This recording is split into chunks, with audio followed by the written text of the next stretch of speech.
ladies, gentlemen, friends, foes, lurkers, regulars, GMO people, organic people. Boiler room. Inbound. 5, 4, 3, 2, 1.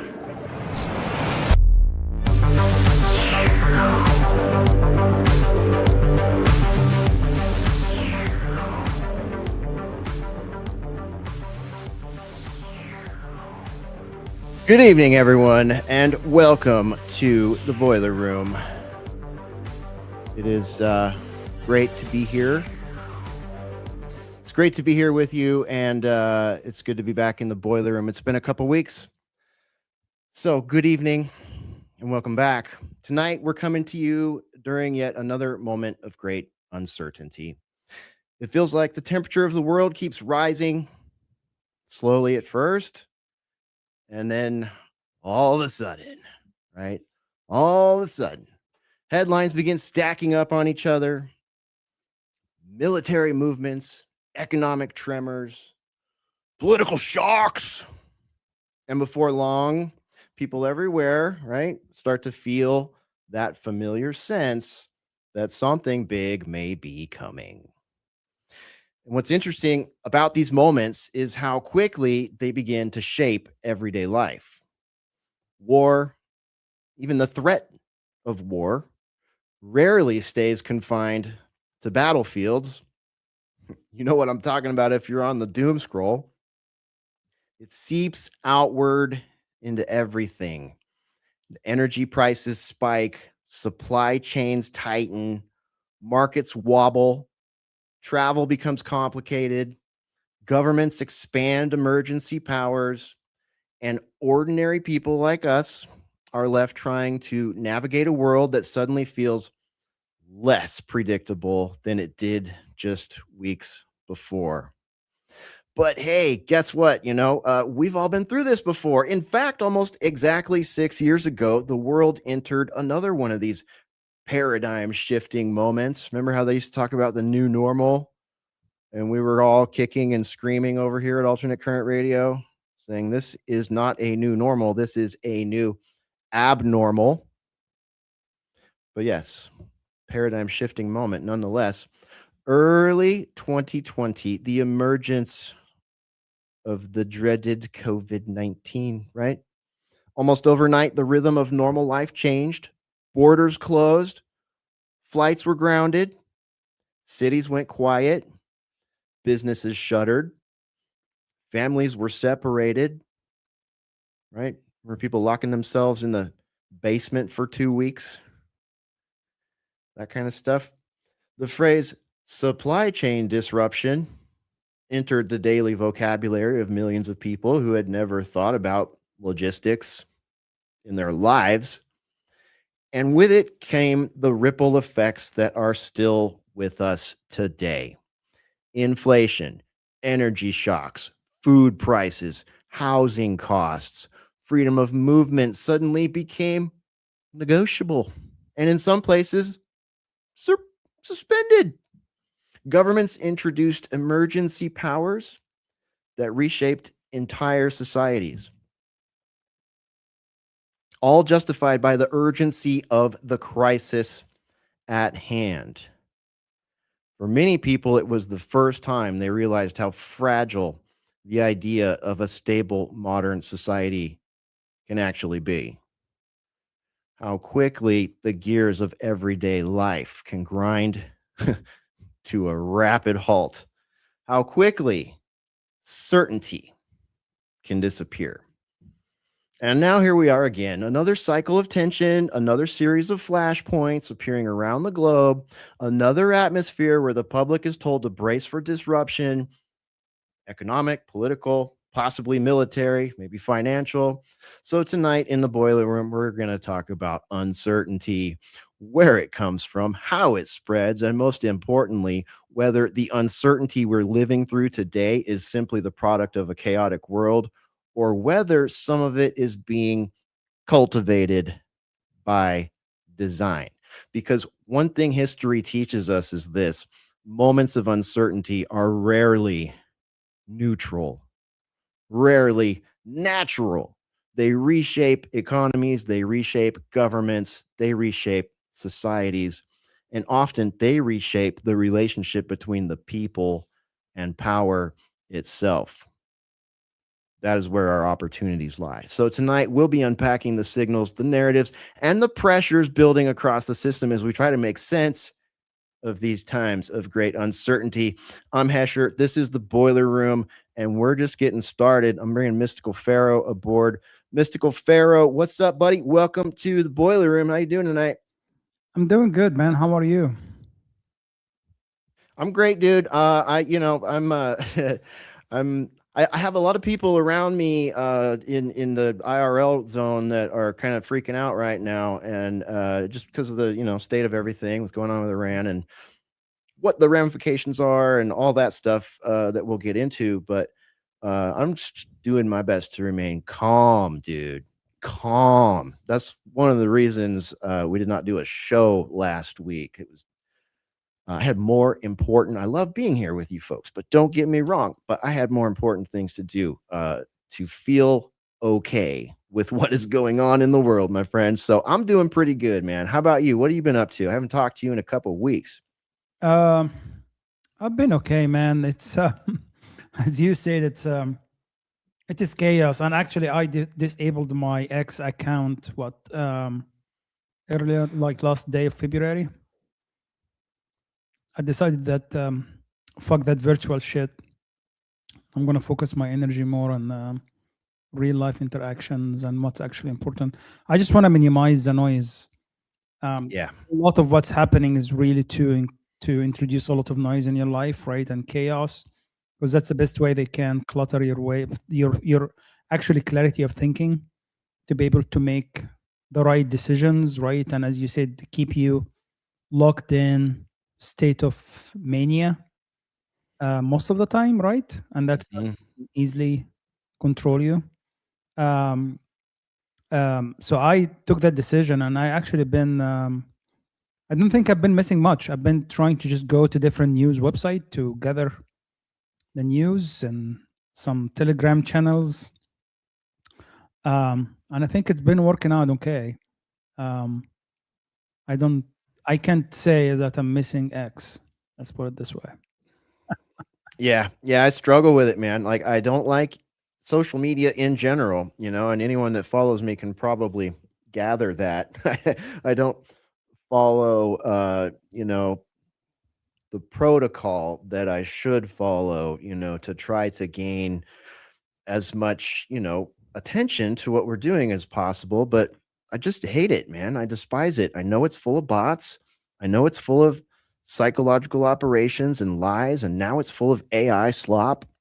I still am in there, I can't turn it off because of who I am and what I do, but I've definitely put some filters up and limited myself, and Spore's been doing the same. We've kind of been taking longer breaks from it. And then I have found that coming back and not going directly to X, but going to the, dozen or so Telegram channels that I get the best information from. Yep. And I scan what they've put out for the day, and then I can just put the phone away and go back to looking out for my own health, the health of my family and friends, and that kind of stuff. Because this is that is the thing about times of uncertainty, my friend. A lot of time, especially the example I gave was 6 years ago. When that happened, it was like, I don't know about everybody else, but I went straight into like, oh crap, and prep mode. You know what I mean? And I disregarded a lot of energy that could have been spent, not freaking out. Not that I was freaking out, but I have a very, process oriented way that I roll when things become uncertain. And certainly, taking care of my own sleep and my diet and all that stuff takes a back seat. So this time around, I'm not doing that, war pigs. This time around, we're taking a slow roll, and you guys can lie and psyop and fake flag all you want, and do my best to not let it get to me too much. But hey, it's great to have you, Pharaoh. yeah, so I commend you for getting off X. I'm kind of jealous. If I wasn't doing this as a gig, I would be not there too. Yeah, understood, man. There he is. Yeah, here I am. Finally got it to work. That is beautiful, man. It was worth the wait. It is. Gotta throw Marlene Monroe in there. All right. Yeah, but yeah, man, I'm looking forward to talking the show, and when we bring everybody in, I'm sure there is a lot of things we're gonna talk about. So Absolutely. Well, this guy's going to be proud of the work you did right there, enhancing his base graphic there. We got a Ruckus among us. Ruckus, what's up? Welcome to the boiler room. How you doing? Well, that is correct what you said. Nice job there, Pharaoh, on the escort service. Whatever you call this addition to the base that I created for you. I'm just rather uncertain about quite a number of things, Hesher, so I'm glad you titled the episode appropriately. I'm technically uncertain about what time it is, because we just went through a time change, and then when you realize, you look into the science of how the Earth allegedly, because I know the world is really flat and we're on the back of a turtle floating around in space or something like that, right? But all that aside, when you look at the precession, I believe is what it's called, and the way the world tilts on its axis, and we have the leap year, and we're adding minutes and seconds, and I don't trust time at all. So I'm very uncertain as to what time it is. I'm also fairly uncertain for similar reasons what day it is. And for semi-related reasons, I'm fairly, especially these days, uncertain what year it is. The year that we know, we call this 2026, may or may not technically mean what we think it means. So I mean, yeah. So I'm completely uncertain to a great deal of many mundane things. So it doesn't help that the government and the powers that be like to force feed a larger, grander scale of mind-effery uncertainty on top of that, because Lord knows I've got enough to deal with, my friend. Thanks for having me. It's funny that you bring that up as a great example of being uncertain, because I was just sharing, or actually a friend of mine had just shared to me a video. I could play it later if anyone's interested, but I'll put it on the show page for everybody. But he shared me a video, and it was about the amount of time it takes the pizza crust to move around the sun, and it talks, and a lot of you already know this. It talks about the 28-day cycle and how a 28-day month would fit in perfect harmony with the moon and the sun and the stars and the calendar, and there's no leap years, there's no added days, there's no plussing and minusing. It all just kind of fits. And he had sent me that video, and it was something like you that I had seen or thought about before. And I wrote him this back. I said, the ghouls that create false reality have tricked us since the advent of the Gregorian calendar. I wonder what year it actually is now after all that fuckery.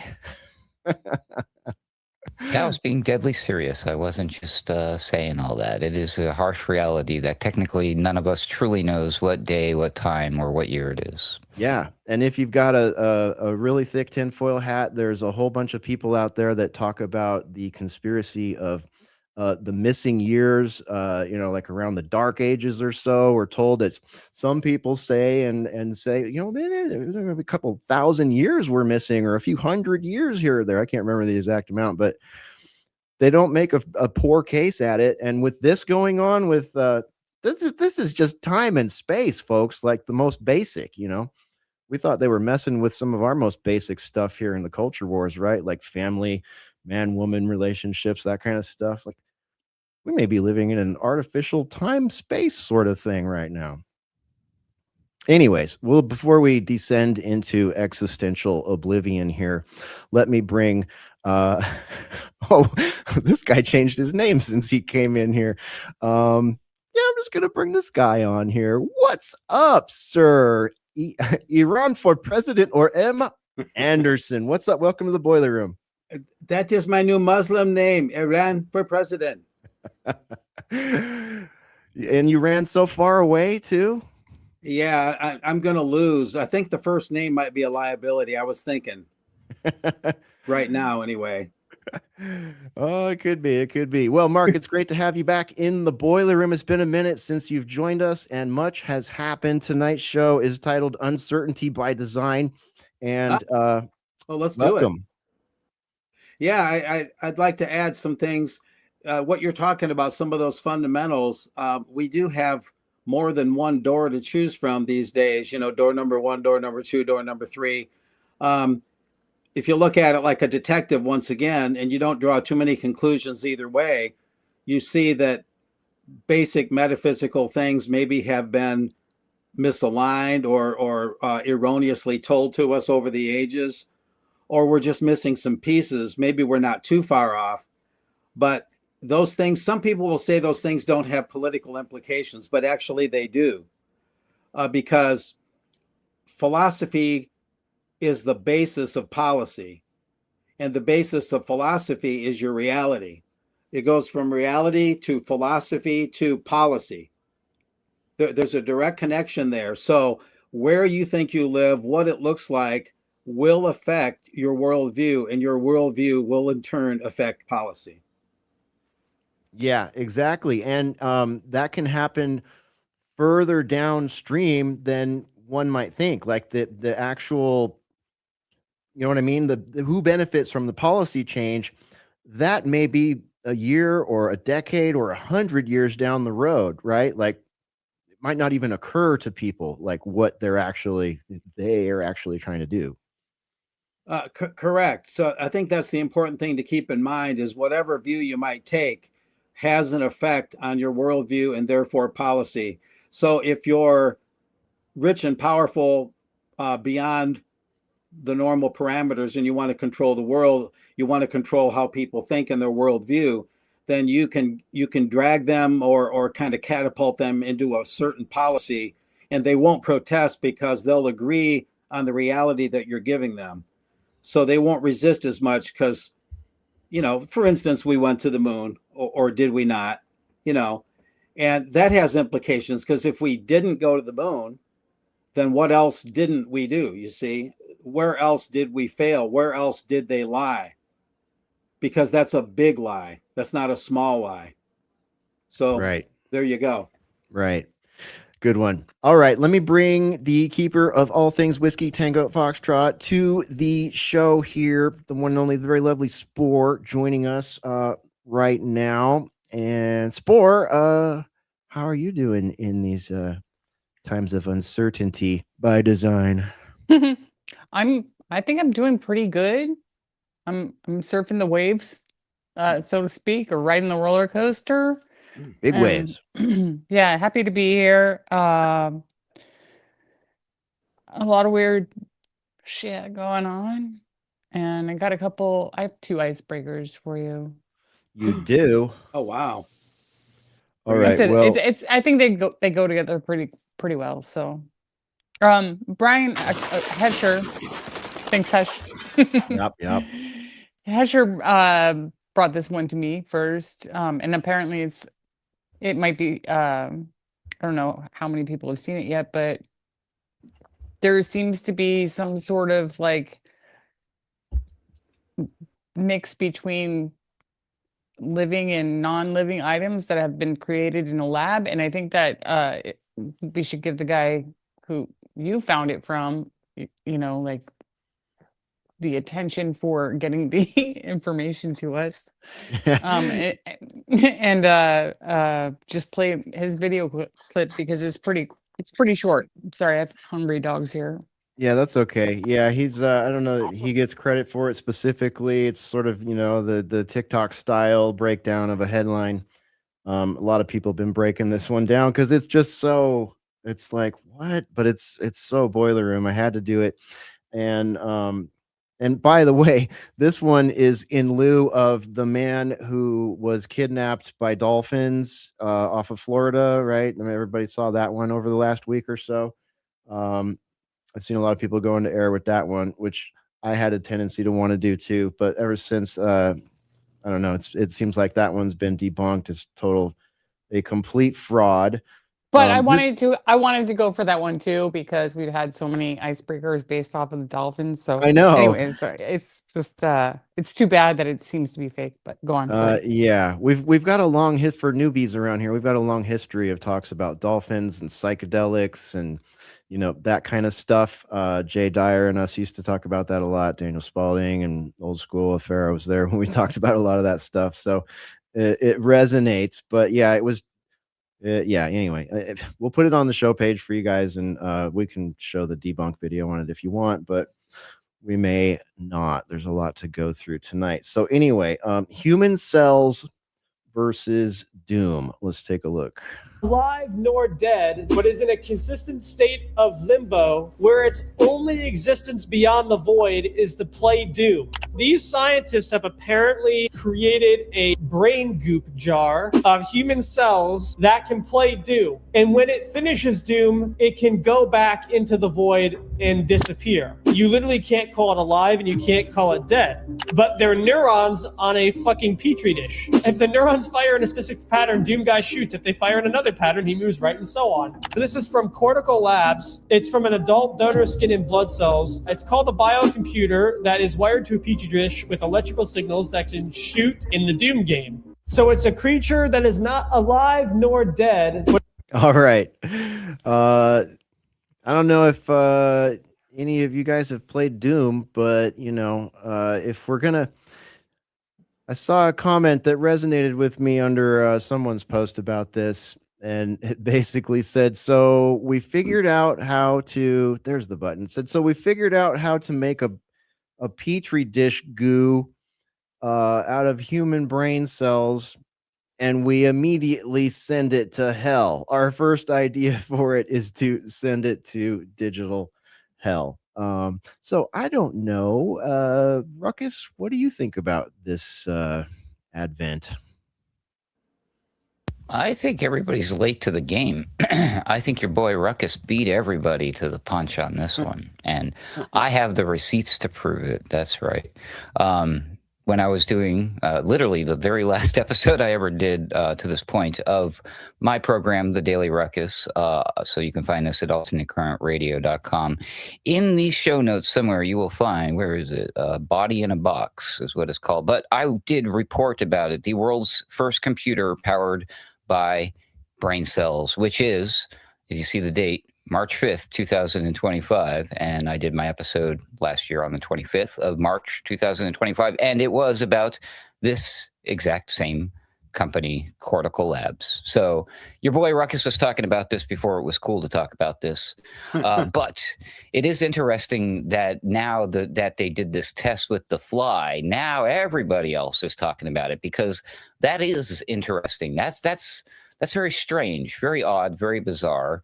I don't know if I trust this, but what's fascinating more than anything about this to me, and everybody seems to be glossing over this fact, this is a product that right now, we could pitch in all the money. We can physically buy this thing right now. We can have sitting on our desk some human brain cells powering our shit. I mean, that's just, if that's not crazy, I don't know what else can compare to that, really. I mean, I don't know what else to say. It's what is happening? Is this even real? What is going on? Uncertainty, Hesher. Is it all by design? It makes me wonder, like, okay, this tech has been out for a while. I remember that episode. And when I saw this, I recognized that green goo box computer thingy. And now I know why I recognized it, because I saw it on the Daily Ruckus. Somebody patent goo box before it's too late. Yeah, goo box. So, but my thought was, okay, so they're telling us they can play Doom with this goo, or the goo can play Doom. But what happens if you have like a giant AI stack of those green goo boxes and an AI attached to it? Like, you know what I mean? Is this like the crayon version, the coloring book version that they're telling us? Like, it might be a major troll, like playing Doom. Are you kidding me? Like, why not have it play like EverQuest or Oblivion or Call of Duty or something that people will care about? Like, is it really so hard that it has to have like 16-bit, to do it? Am I to believe that? And what happens when you scale this up? Is it being used for any larger enterprise systems? Like, I have just more questions. Like, we're supposed to just be like, oh, whoa, it plays Doom, and it's not a person, but it's not a computer. Wow, neato. Well, to that point, real quick, have you noticed that when they release these LLM models and stuff, their names, like people's names, like Claude, right? Just as an example, like, are they named after real people, like the real human brains going on behind the scenes that we don't know about? I just my mind wanders. Yeah, it does. All right, Pharaoh, what do you think, man? Thoughts on this? I know you know a thing or two about this kind of stuff. I mean, I couldn't tell much from that short video, so I have to, for that specific one, I have to dig into it. I looked at the fly brain though. It's definitely interesting experiment. I think there is a lot of money that people are going to try to raise, right, and invest in technologies to ride the same hype of AI, right, and intelligence and replicating human brain. So you're going to start seeing more of those accessory. I wouldn't call them accessory, but more of a peripheral, right, new technologies where they want to tie it with AI eventually, right? Whether something is going to come with it out of it or not, I don't think something is going to go. If you're asking my opinion, I don't think really. The fly brain is really a fascinating one. I mean, they picked the simplest, right, one, and I think they are going next to a rat brain or something like that. Yeah, I think a rat brain. But we know that digital brain download and upload, right, has been fascinating technology. It's from sci-fi movies, like from decades ago, right? I think it fits pretty well with the overall transhumanist agenda, from a sense of that immortality, right? How can we transcend our biological nature, right? So now we can take our brain and download it into something digital that can live forever, right? And the Ethereum of the internet, and how that, what that means, nobody knows, right? So so to your point, what I think about it, I think it's a lot of just science experiments.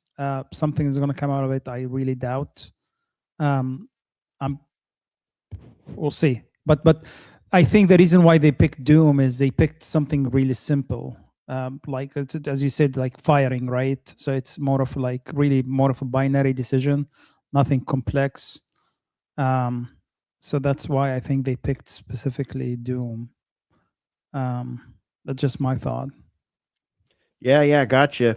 So they say that involves roughly 800,000 to 1,000,000 living human neurons clustered in a petri dish. Where do we get those? Where Yeah, do well, the those question come is how from? did they?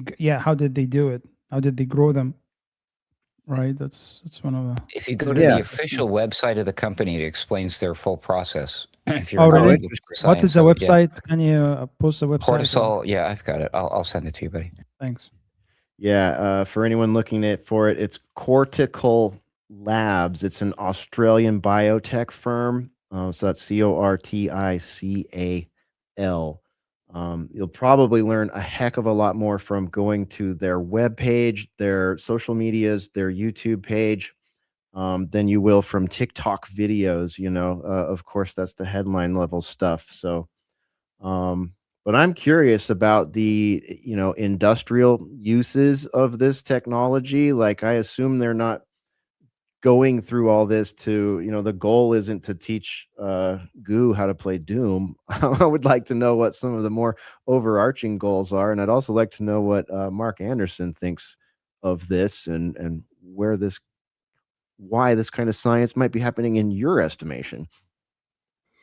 Well, I'm always a first questions guy. I'd like to know if this is valid.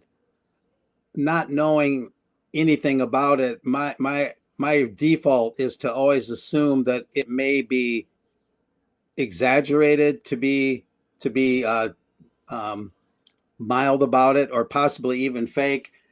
But assuming it's real, and I would have to satisfy myself in my own mind on that, I would wonder, like in the human brain, you need oxygen for brain cells to live. If you're denied oxygen for even a few minutes, you can be a vegetable or die. I would wonder about the process by which, if they're really human brain cells, are they altogether human? And if so, how are they grown, and then how are they sustained to where they would actually work like they would inside your skull? So for me, it would be a lot of first very fundamental bedrock questions. How is this possible? Is it possible? If so, how are you doing it? And then get to why are you doing it? And if you say it's about the level of doom, where it's just binary, I think you described it as just firing at targets, right, Brian? Well, it looks a little more I mean, that is essentially what the game is. It's like one of the first, like, it's a very early first person shooter that is set up in 3 dimensions, and you're traveling through rooms and going down a path, and you can, move right, left, and 360 and shoot at the little 16-bit demons coming at you. So about the level of the US Army then. Oh, yeah. I mean, because nowadays we have a superpower like us reportedly attacking Iran in such a way where, anyone on that end really wouldn't stand a chance. So it's just a crapshoot for the most part, overwhelming force. But I mean, it really takes no intelligence. It's just brute force. So it sounds to me like it's about as smart as the U.S. Army is these days, or their policy. Kill and ask questions later. Don't worry about principles. And heavens to Betsy, don't actually declare war. Just start bombs away, right? Just open up the bombardier doors and just let it go. And then we'll ask questions later. So the modern militaries are on about the same level. Well, I got to say, let me just throw this on screen real quick here, Mark, because for a lot of people watching are probably feeling the same way right now. Hold on, my browser thingy just crashed. I got to fix this real quick. Share, boom. So like your first reaction is like, this can't even be real. But if you look at their website, it is a very real business, Cortical Labs, out of Australia. And notice their front page. This is the first thing you'll see when you go there. Artificial, and then scratched out, right? Like with a strike through it. Actual intelligence, think beyond silicon, right? So join the new era of computing and deploy technology directly to real neurons locally on the CL1 or distributed on the cortical cloud. Now, I know this is probably a lot of gobbledygook, but just bear with me for a second here. They have their research page here. They talk about their research and what they're doing and why they're doing it. And I'm going to drop that right there. But I can say that this is a very real thing. And the best thing I can do is go to a science fiction metaphor at this point. I just started watching Alien Earth, and the setup on this show, it's in the Weyland-Yutani aliens and predator sort of film universe, story universe, but this particular show is set on Earth in 2120 or something like that. And at this point in humanity's timeline, after the emergence of AI, humans decided that they just weren't good enough, right, to use any of the political systems to govern themselves, and that the genius tech overlords were the ones that needed to be trusted. So there's 4 or 5 companies, tech companies. Some of them are run by like a Palmer Luckey style character, right? Some weirdo with a mullet and a ketamine habit and billions of dollars to play with. And it's just like, okay. But here's the interesting thing. In addition to the whole universe for me, like we were used to seeing synthetic characters, right? Which is an android basically. And we've seen cyborgs before, which is basically a technocratic human. So they have a new type of synth-esque thing. There's the 3 types. And the other one is a hybrid. So they find a way to take people's consciousness and download it into a hybrid body. So I can't help but just relate this to that. It's like, okay, this sounds almost like the early phases of that sort of thing. Like we know we're going to have robotics. We know we're going to have smart robots. We know we're going to have like Neuralink people, right? Like we have these things already. The only one we're missing is the hybrid, right? The human consciousness / memory / soulless golem inserted into a synthetic body. This looks like that kind of stuff to me. That's all I got. That's all I can say about it, man. Yeah, I mean, Well, sorry, go ahead, Ruckus. I was just going to say real quick, there are people who have this theory in some circles about UFO abductions that would suggest it's actually a secret government program. So these people are allegedly taken and then mysteriously pregnant, and then they're not pregnant anymore. And where did the baby go? And what was that all about? And these alleged hybrid children, supposedly between humans and aliens. What if it's not between humans and aliens, but some other secret project? Just saying. Yeah, right. And that could be twisted in so many different narrative formats. Let me go back to Pharaoh and then over to Spore here. Pharaoh, go ahead. No, I mean, I've been just browsing some of their publications. They have some legitimate publications, and it seems their target is really more of biological computing, right? Is how can we reduce the need for data centers using some biological processors, right? That's what is that though? Like, is that like, why do I need a biological Can I get a biological RAM that costs less than $1,200? Just curious. Probably anything will cost less than the RAMs that they are sucking right now. But I think that's what they're after is different time of processing, right? Using those biological, and it's they grow them from just stem cells before it's being differentiated, and they just differentiate them into neurons. But I will dig deeper into it. But it seems, I mean, they have some legitimate publications. Again, whether it's where it's at right now, it seems it's pretty early on. But I will dig deeper and I'll let you guys know. Yeah, it's worth coming back to. I don't want to beat a dead horse with it. I mean, it's neat. They have a biosludge that can play Doom. Cool. I'm worried, if I'm going to be able to afford gas next week. And, I played Doom in 1996. So forgive me, but like, what do you actually want to do with the biosludge computers? That's my ultimate question. So if you figure that out, Pharaoh, at some point this week, let me know. Send me a link. I'll add it to the show page because so many people probably sit there going, I don't fucking care right now. And other people are like, I want to know.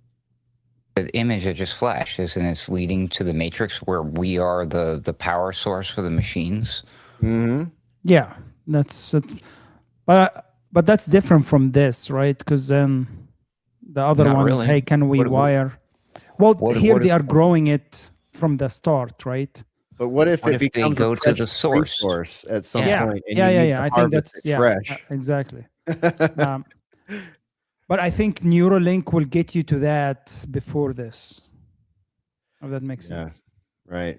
Well, Amanda JK1, the Clone Wars. Yes, this may take us to the actual Clone Wars. Okay, let me go to Spore real quick. Spore, anything else you want to say about this, or do you want to take us in a different direction with another story?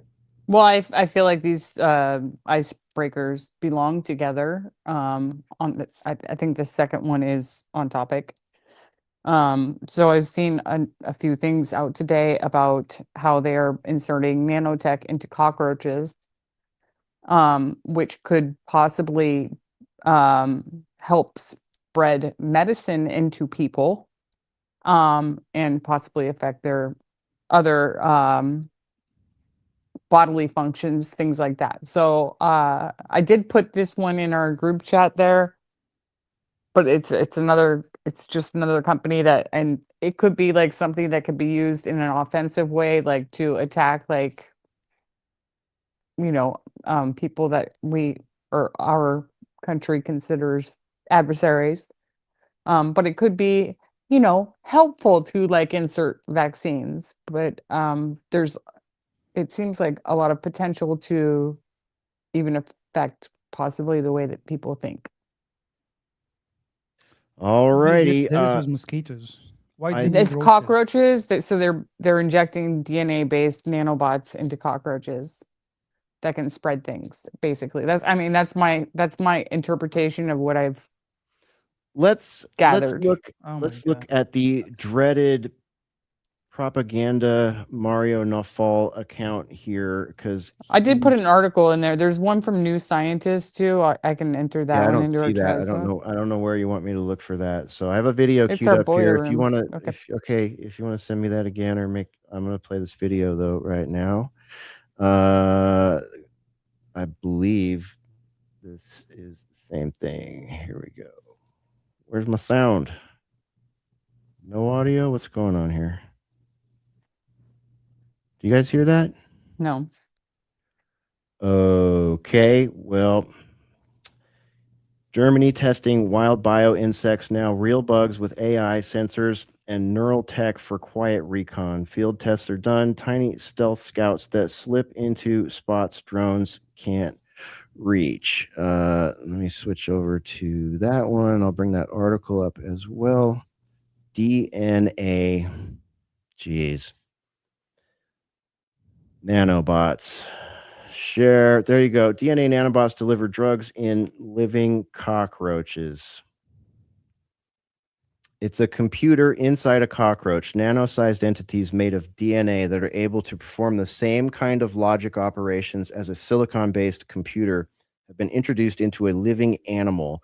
The DNA computers, known as origami robots, because they work by folding and unfolding strands of DNA, travel around the insect's body and interact with each other, as well as the insect's cells. When they uncurl, they can dispense drugs carried in their folds. I don't even want to read any more of this article because that is disgusting biotech Godzilla science that should not be happening. Do you want to change my mind on that, Pharaoh, or do you agree? Can you please drop that link? That's in our chat, Pharaoh, in It's our in our chat. Discord chat. Yeah, I'll look into that. Well, here is the point. What's going to come out of that? That's my question to these guys. I mean, what's the ultimate application for this?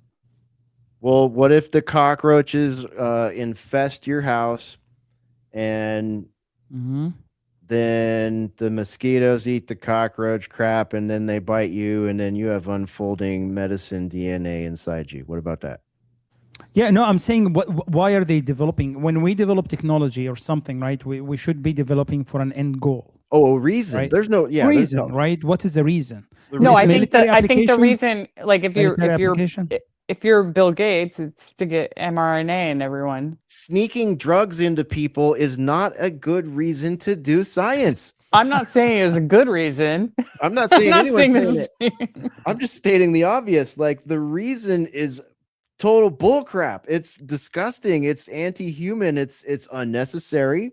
It should be a crime against humanity to medicate people without their knowledge, especially using creepy cockroaches. Nobody likes cockroaches. What the hell? I mean, the other thing I was thinking about when I was reading this stuff today was like they're going to like propose it's a good way to like maybe kill, in wars and stuff, like if they want to take out Iran or whatever just drop a bunch of these cockroaches that have, you know, whatever poison in them.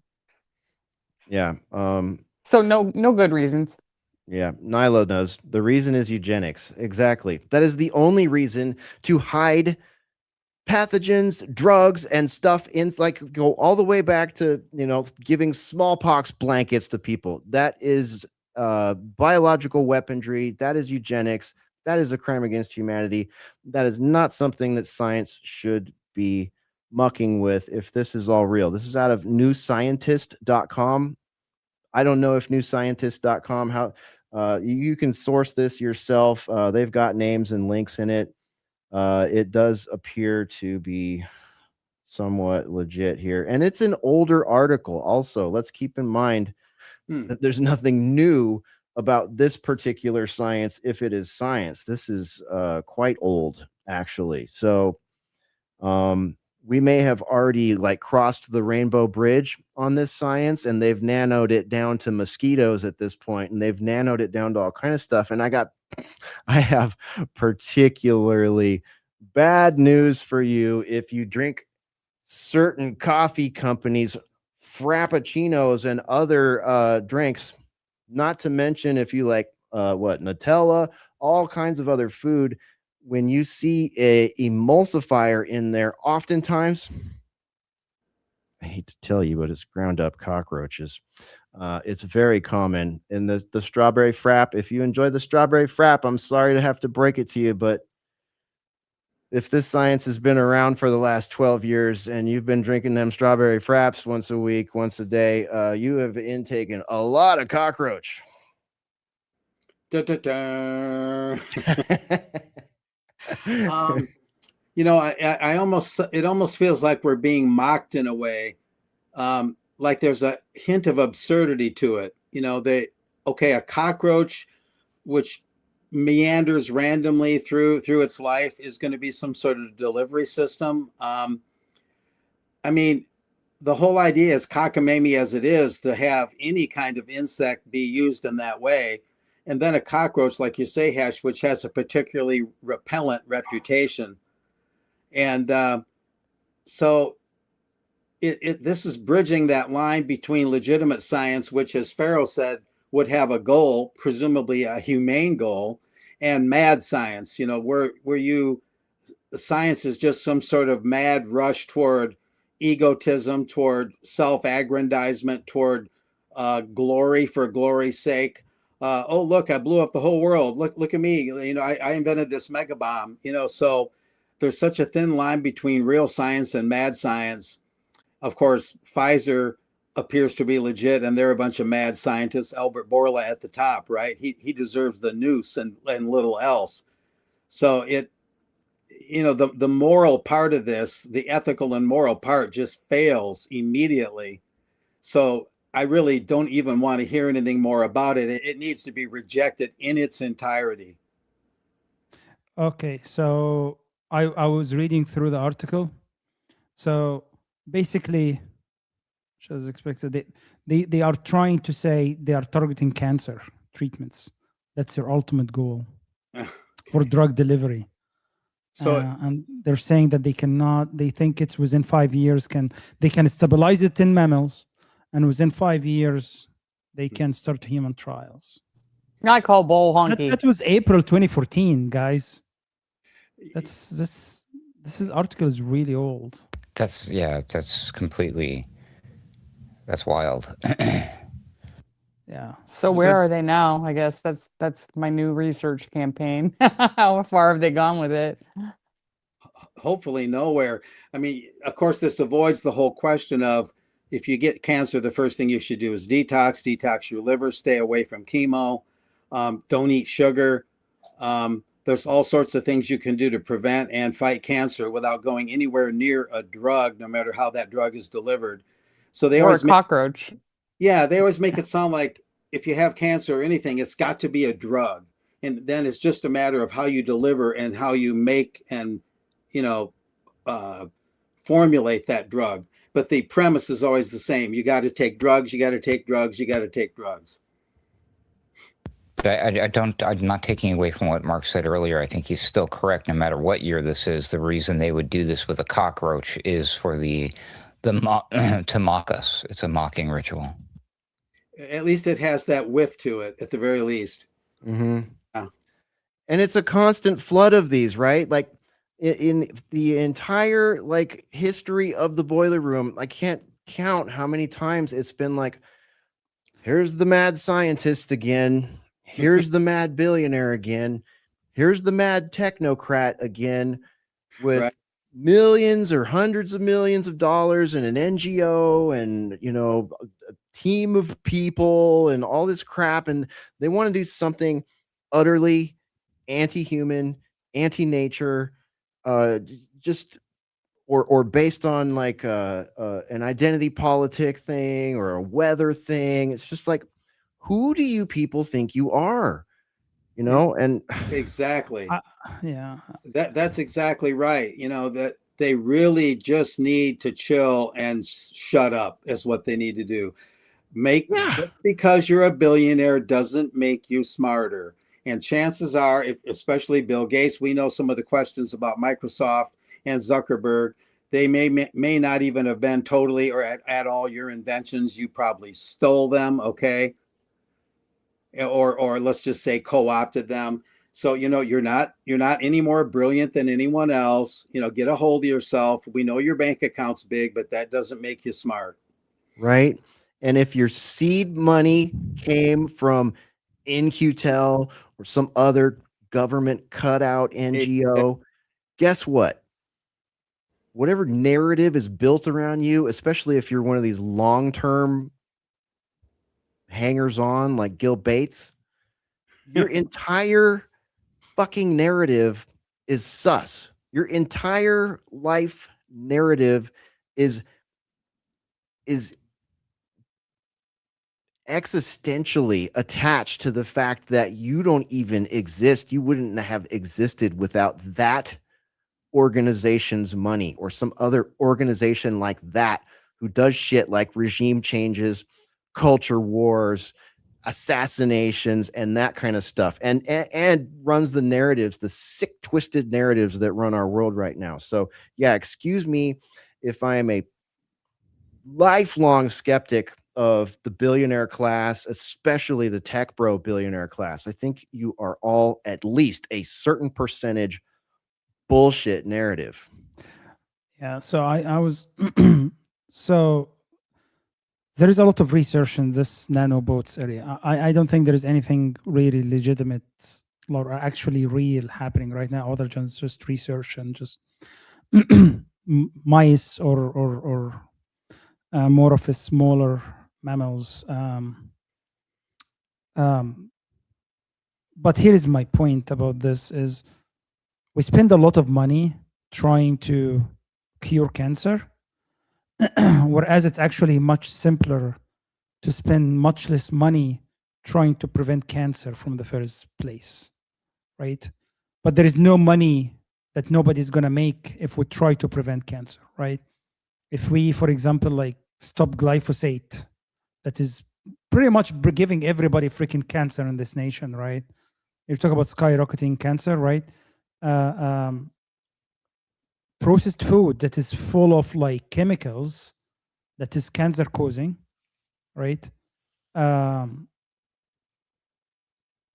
mRNA vaccines that was injected in people was not enough testing, that we didn't know the impact of it on cancer and you know, and growth of tumors in humans. But who's going to benefit if we stop those? Nobody's going to make money, right? The cycle they want is, let's give you all cancer and let's sell you more shit that's going to cure cancer, right? That's how they want to do it. And whatever treatments that they can give you, that while they are delivering it to you, can actually maybe cause some other side effect, that they can sell you more treatments to fix the side effects. That's even better business.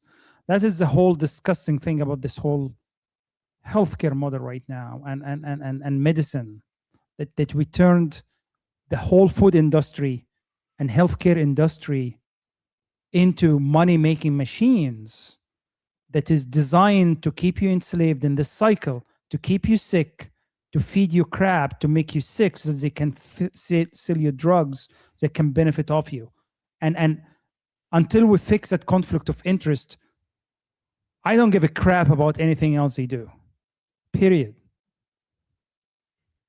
Right? Like, stop with the eugenics programs. Stop with the scam of letting insurance companies write the policies, medical policies. Stop with the scam of making certain companies totally free of liability when hurting people. Stop that. Stop a system, stop a food supply that makes people sick and sends them, right, one industrial complex into the other. Many people get.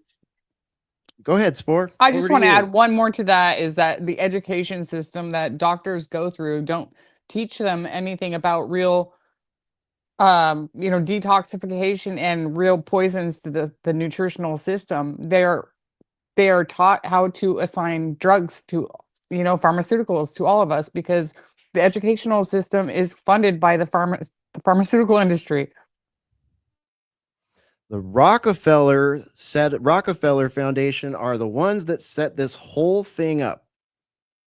And guess who's making money off that stuff right now? Them and all their friends. So they, yes, Spore is right. Our doctors are ignorant. And you ask a doctor who actually gives a crap, and they'll tell you the truth on that. And another good comment here. Thank you. They can actually, adding on to what Pharaoh was saying, they can actually make money on preventing cancer. But why would they want to do that? Because they enjoy making us sick and die. And they have a money laundering system that's attached to your health decline and that whole process, right? So it's about extracting all of the energy and resources from you into that industrial complex right there. And these are, you see the clock wheels there behind Ruckus and I, they're gears. These are like geared systems that work together, And you look at the Rockefeller introduction to all this stuff, they're literally a snake oil salesman group of people. Literally, that's where they came from. It's just a coincidence that a lot of medical professionals, i.e. doctors, belong to certain clubs like the Freemasons. Just saying. There's a lot of that too. Really, a very interesting comment I heard from Tucker Carlson this week when I was listening to one of his talks, and it's actually such a true statement. He said, there has always been ruling class, right? There is always a ruling class throughout the time and in this nation, right? When the nation was founded, there were ruling class. The difference between the ruling class back then and the ruling class now, ruling class back then, they cared about the common, right? That's why they put a system to actually help the common. The ruling class now despise the common. They hate the common. They think that we're just scum and we deserve to die. So when you actually take that and project everything you see in that lens, you will see that they truly hate our gut. That's why you see eugenics program. That's why you see all this to keep you sick, right? Because you just hate your gut. They don't think that you deserve to live. It's such a true statement. When I thought about it this way, it makes so much sense. Yep, they do. They hate the idea of the country. They hate the idea of the rights you're born with in this country. They hate you for chasing life, liberty, and happiness. And they do everything they can to hold it down. And by everything, we mean the sickest crap you can come up with, like messing up what year it actually is, messing up what time it actually is, messing up your ability to breathe air and drink water and reproduce, eat food. Like at those. Who are they? That's a whole thing. I'll tell you who they are. It's the technocrats. Bam. End of story. I don't know if the technocrats are the people. I think the technocrats are tools. I think it's bankers. It's the people that control the money. The technocrats are going to play with whoever they give them. Technocrats are a bunch of freaking kids was you know, I don't Yeah, know. but I don't believe the technocrats are the one in control. I think they are tools. but Pharaoh, those very same bankers are the ones that fund those Yeah, technocrats, and 100%, 100%. those banking Technocrats are families. tools. Those banking Yes, families have wanted technocracy since before they had a word 100%, for it. So 100%. it's like, I mean, I can take your point though, because that's why I've really taken to the term tech bros, because I feel like if I say technocrat and I apply it only to, the Musks of the world, that people will get the wrong impression. And I like how Hervore and a number of other people have been talking about the technate a lot. The technate is the structure that technocrats want to make. And I think a lot of the tools of bankers and technocrats don't even really understand it. They just know it's about power, control, and money, and they like that. You know what I mean? Like, Mhm. but us poors and us plebs are like, what is a technocrat? Oh my God, is that just Elon Musk? And The, you know, yeah, but because his his grandfather, and then I think one of Trump's relatives. Anyways, it doesn't matter. But Elon Musk's grandfather, when they made that corporation, Technocracy Inc., their plan for the map, the North America thing, they were the ones that called it the Technate. That was its official name, the North American Technate. That's where that was coming from. Which is, again, if you fast forward to so many years from then, and then so many years back from now to when Alex Jones was talking about things like the North American Union, you're like, oh, wait a minute, this all, seems to match together the same plan that was laid down so long ago.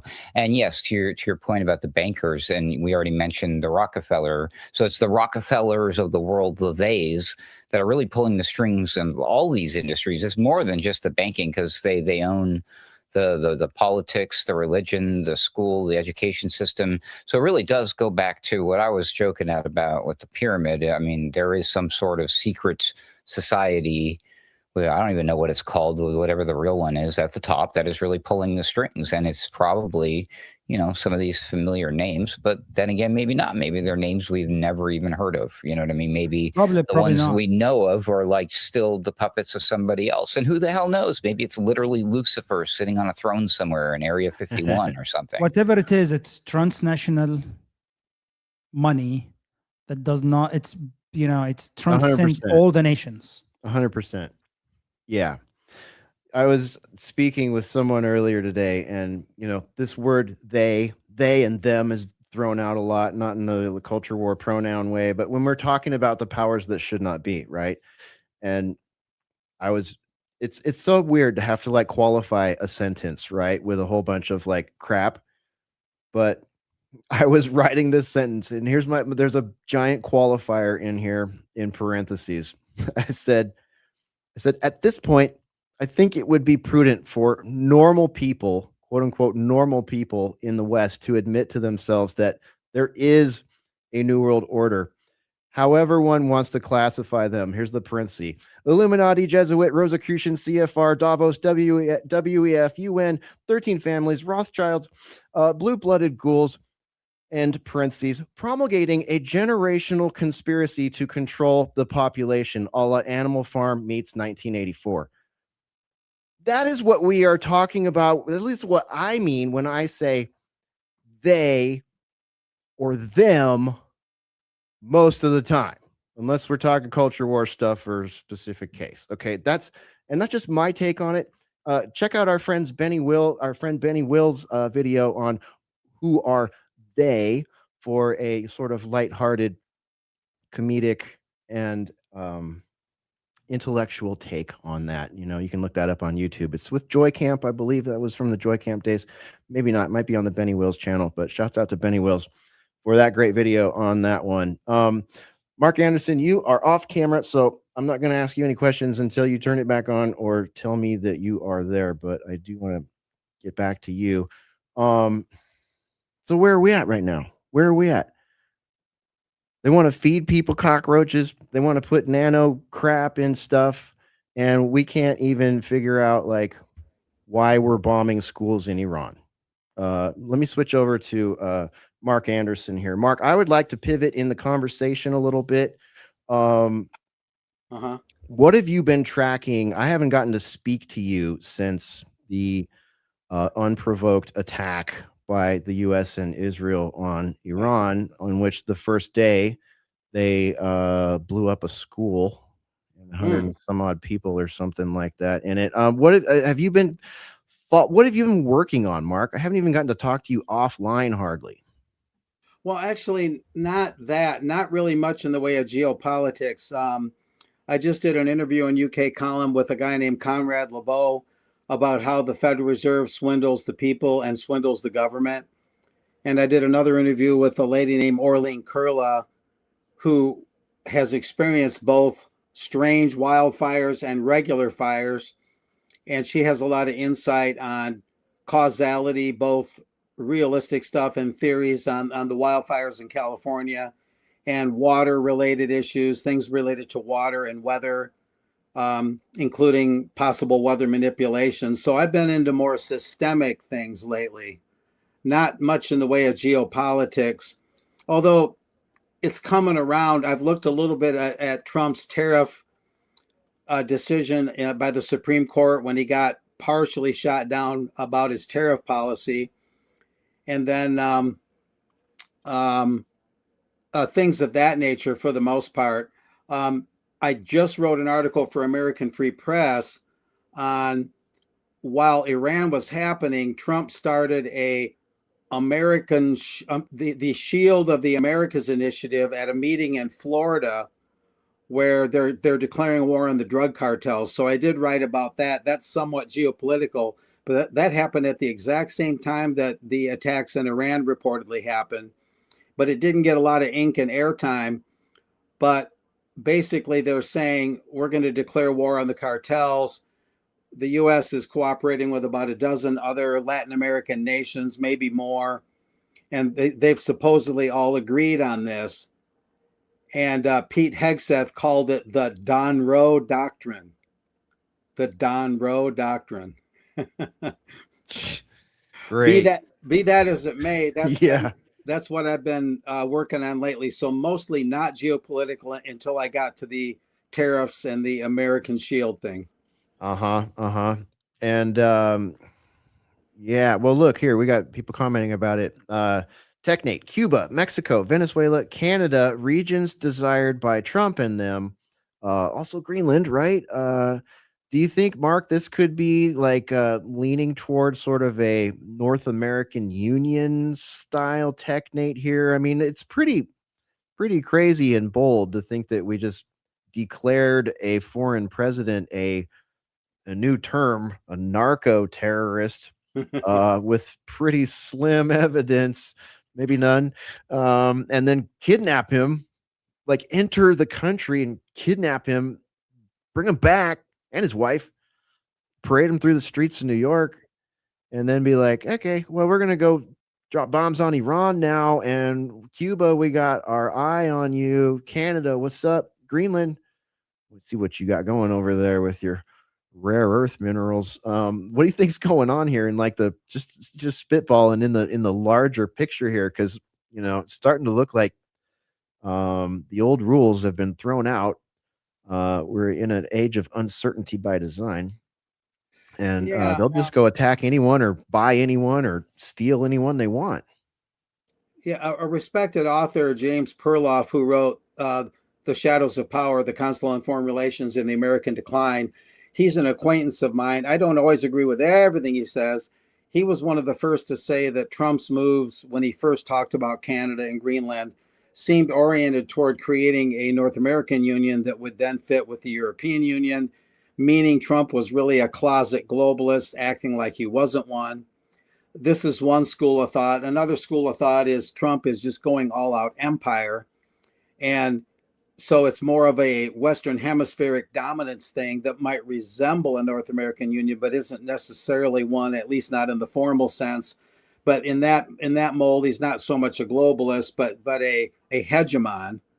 The U.S. is going to be, the tip of the spear of the empire for the foreseeable future, and he's really doubling down on that in terms of kind of the Roman Empire of the modern day.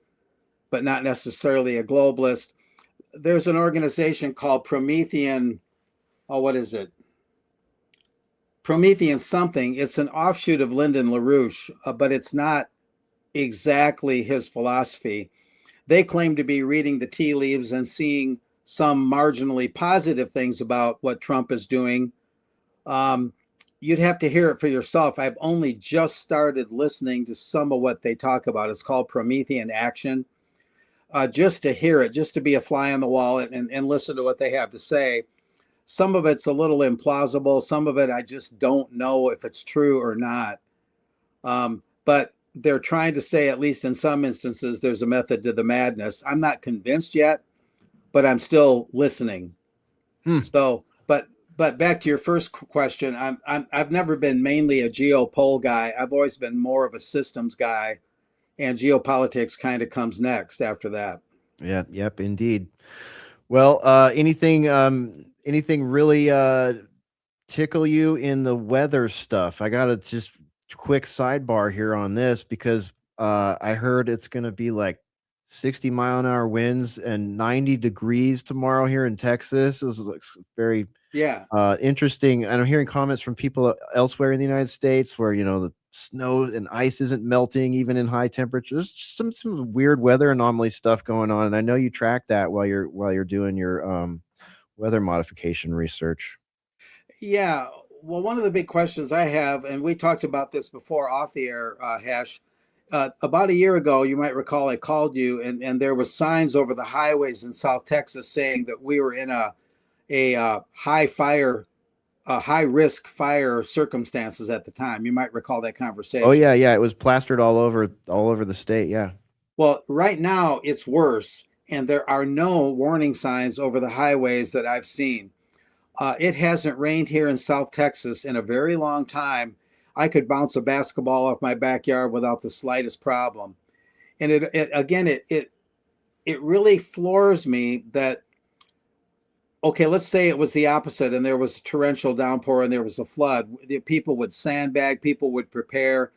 Even before the rain got here, there'd be preparation. But when it comes to drought, there's this strange resignation that, oh, this is just the way it is.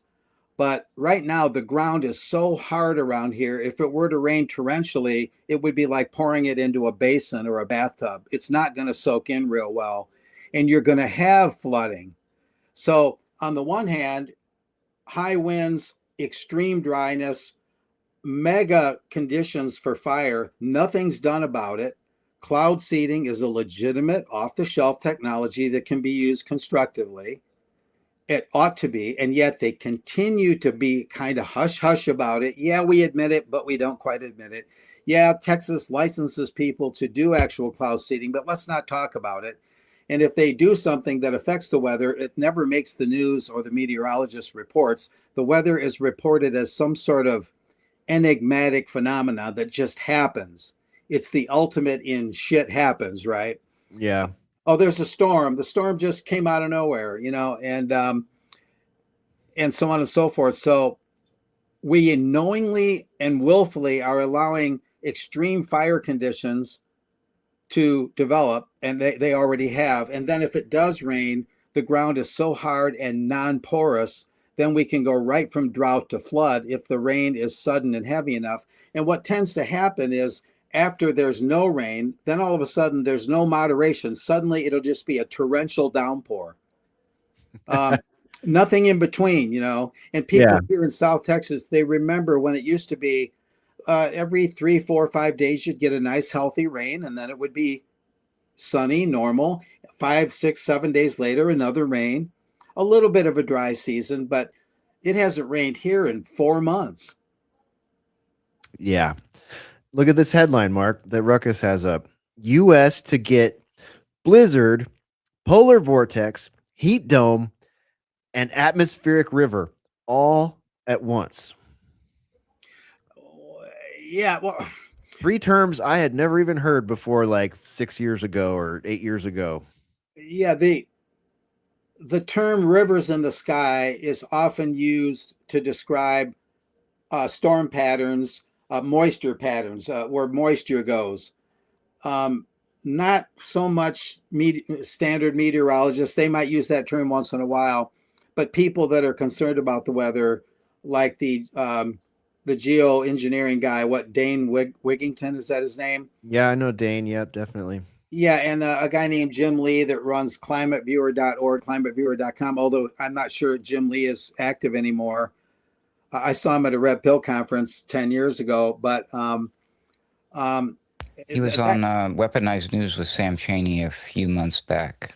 Oh, good. I'm glad to hear he's still active. He'll tell you that the attempts to modify the weather go back almost 200 years.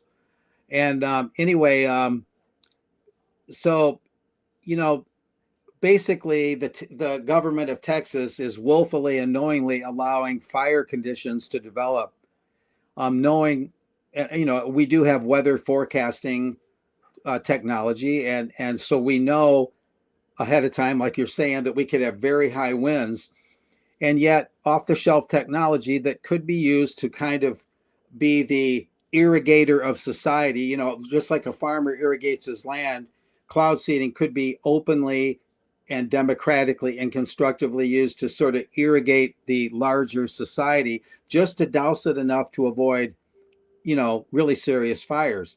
And yet you see a scenario where they seem to be basically allowing these conditions to develop.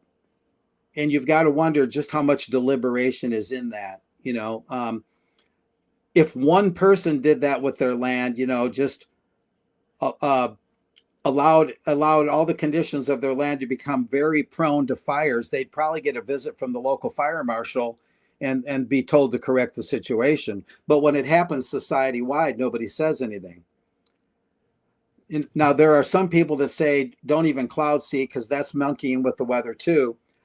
But, you know, we irrigate, we water our lawns, we do a lot of things to intervene in nature's processes. You know, we build sewer plants rather than just letting the sewage go into the ground. We tap into aquifers to give water to livestock, like in the Sandhills in Nebraska.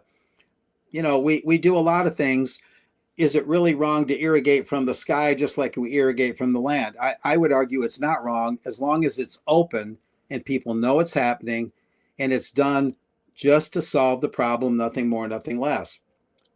But well, that's why we can't have it, Mark, because they've lied to us at every turn point over the last 200 years or however long they've been trying to control the weather. I'll say in my lifetime, at least, they've lied and lied and lied and told me and told me I was crazy for looking up and saying, what's that?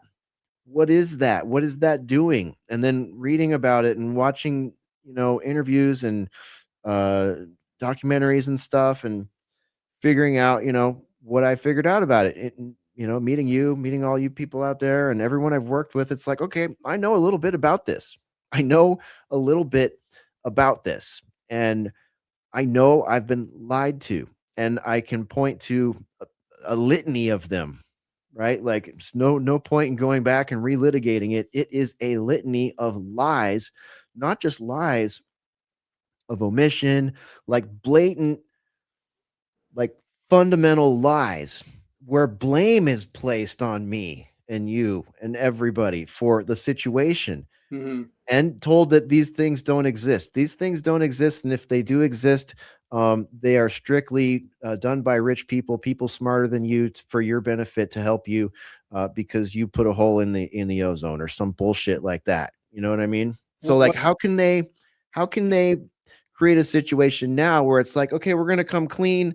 Now we're just doing this to make sure that, you know, the ground is properly saturated and we don't have floods because, you know what I mean? It's just like, they've already proven that either they can't do it properly and beneficially, or they're doing it improperly and non-beneficially in a weaponized way.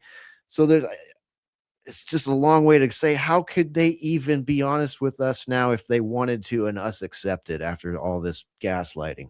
One thing I'll add real quick, I don't want to dominate the discussion too much. When Newsweek is using terms like rivers in the sky type thing and heat dome, it wasn't long ago that those terms were considered out of bounds. You couldn't say those. If you said heat dome, you were overly imaginative or you were a CT, you were a genuine CT, right? Now, then the mainstream media, the media cartel will roll out. They can say heat dome. They can say rivers in the sky or whatever, those terms that they're using in that article used to be out of bounds. A lot of terms being used in normal speak are that used to be out of bounds are normal these days. It's getting kind of wacky. Well, the interesting premise, if they say it, it's legitimate. If we say it, it's wrong. See, so they have the arrogance to say, we have spoken, and when we speak, things happen, and only we own that. Only we can use those terms when we so choose. You peasants cannot. Which was a brand new phenomenon, which made its appearance when class 2020. 2020, right?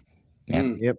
It was like the only time that, and they gave themselves away by doing that, when like everything was allowed to a certain degree, but when they start like, oh no, you can't even, like, you literally couldn't even report the news report without like getting banned on Facebook. You know what I mean? It was freaking insane. But yeah, right. They literally owned the narrative. Yep. It was nuts. Yep.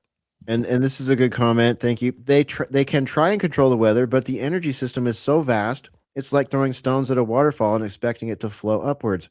Right. There's that factor also. It's just like they have not been honest with us.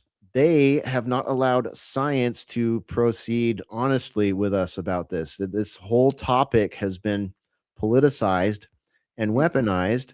And that's where this is what you just said is where most of the people's minds are with this. Like, who could actually do something and control it in a way that's meaningful for the whole planet and explain it, rationalize it, fund it, and all that. That is not what we're seeing. We're seeing a bunch of little cottage industries of this stuff going on, and we have no idea how multifaceted what the programs are. So, and they like to lump some in a lot of things that could very well be independently a completely different elephant, and Right. It's like they want you to believe it's the same beast, part of the same beast. Like, so the weather manipulation stuff. They're like, oh, the chemtrails. Like, well, how do we know the chemtrails or whatever they aren't them just literally gassing us, poisoning us like little cockroaches, right? Carrying around our little mRNA bacteria inside of some of us anyways, who did that little pin thing in the arm thing. Anyways, that's a story for another day.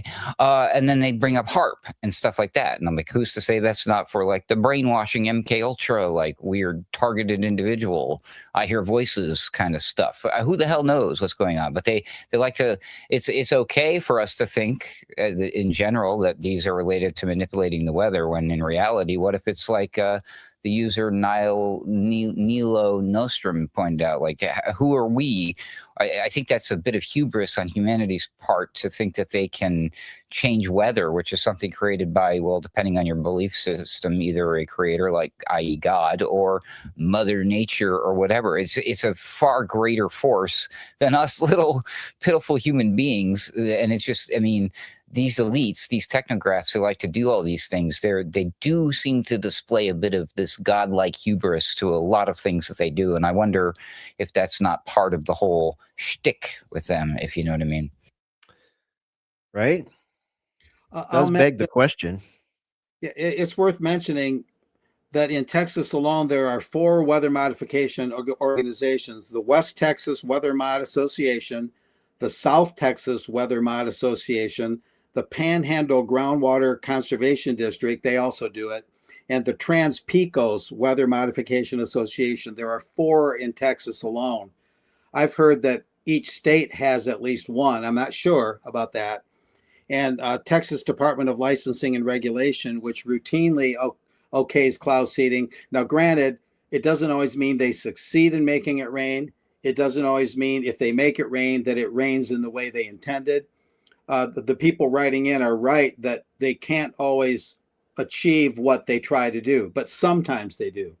And the summary of rain enhancement, I repeat, summary of rain enhancement, there's the word, is listed at the Texas State Department of Licensing and Regulation, which works with those 4 weather mod associations, which are very well established, and they all have websites.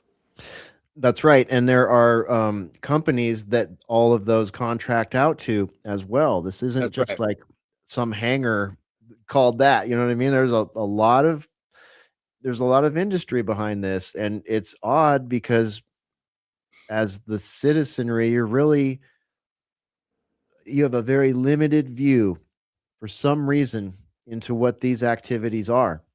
I don't understand what that is. Like, is it scientific? Is it what do you call it? Like, I don't want to say community service, but civil service. Like, what is it actually classified for?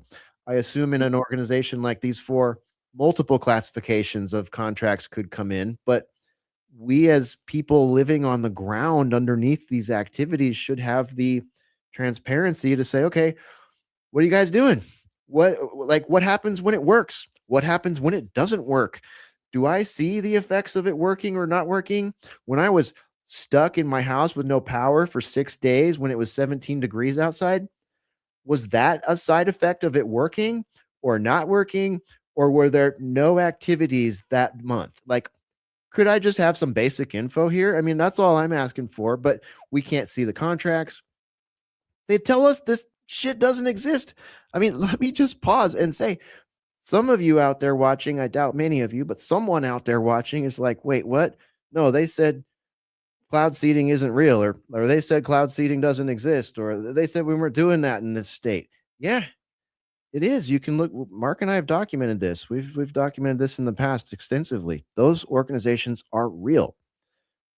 They work with other companies whose CEOs get lots of press sometimes, most recently, actually. We'll put it in the show notes too. And this is a reminder because we've talked about this before. The National Oceanic and Atmospheric Administration will tell you on their website that you'll be fined $10,000 if you try to modify the weather without a license. And they list at least 8 or more ways that you can modify the weather. And if you do it without a license, you're fined 10 grand. And one of them is using oral or sound. So out of one side of their mouth, people representing NOAA have said there's no meaningful, substantive way people can modify the weather. And on their very same website, they list 8, maybe 9 ways that you can do it, but don't do it without a license or you'll be fined by NOAA. So talk about, I mean, that's talking out the side of your mouth more than Dick Cheney, right? Remember how Cheney spoke? He kind of. Yeah. Didn't they? I heard something about this maybe on the History Channel or some stupid shit like that. But I think there's some credence to this. But like they discovered after firing cannonballs during battles that it would affect the atmosphere and the weather, and it would rain. And then so they tried some experiments where they would just dry fire them up in the air to see if it would cause rain, and it did apparently. I don't know. Yeah, Operation Popeye in Vietnam, they used flares and it was declassified. Jimmy Lee talks about it. Absolutely legit. It's out there now. In the 60s, shooting flares up, heavy rain on the Ho Chi Minh Trail. The North couldn't get their forces through the mud. Yep. And if there's no such thing as weather modification, why is there a United Nations treaty agreement on weather modification from 1974, I believe, 1974? Like, and it's been updated a few times since, if I recall. Why would, you know what I mean? It's just like the amount of gaslighting attached to this, and identity politic attached to it, and self-loathing. Like, just think about all the self-loathing and misanthropy that was inserted into the public zeitgeist when they spent decades telling us that it's the common plebs' fault that there's a hole in the ozone and that there's going to be no future and that the oceans are going to rise and that all the fucking polar bears are going to die and that all the bears are going to die and that you or your children will die because you just burn up, I guess. Yeah, because you ate too many hamburgers and drove too many SUVs. Are you fucking kidding me? Paul Ehrlich, the scientist, unless he's passed away, is still going around repeating the lies from the population bomb, a book that he wrote a long time ago. Absolutely discredited. The guy's a total charlatan, and he still won't concede. He still won't just drop it. Same with Al Gore. Same with a lot of these people. Yeah. And I mean, it is so I hate to talk about things being in trendy or not, but it's just so out of trend now to even be like a greenie, like to be a fake greenie. I think that's why it's not trendy. I'm not knocking people who actually give a fuck about the planet and who actually see issues that are worth, tackling, environmental issues. But let's face it, what was that? X Extinction, whatever, Extinction X. So many of these groups, to include the political Green Party, have just turned into complete money-making machines, complete propaganda machines, completely bought out, run by NGOs and venture capitalists and PACs and shit like that. Like people have finally, I hope, figured out, like when the Clinton initiative is funding Extinction X or whatever the fuck that stupid one was called, where they were going around chaining themselves to works of art. Rebellion, right? Extinction Rebellion. Extinction Rebellion. Thank you. It's like just another NGO cutout, and there's millions of them. There's been so many of these over the years, and I don't know. I think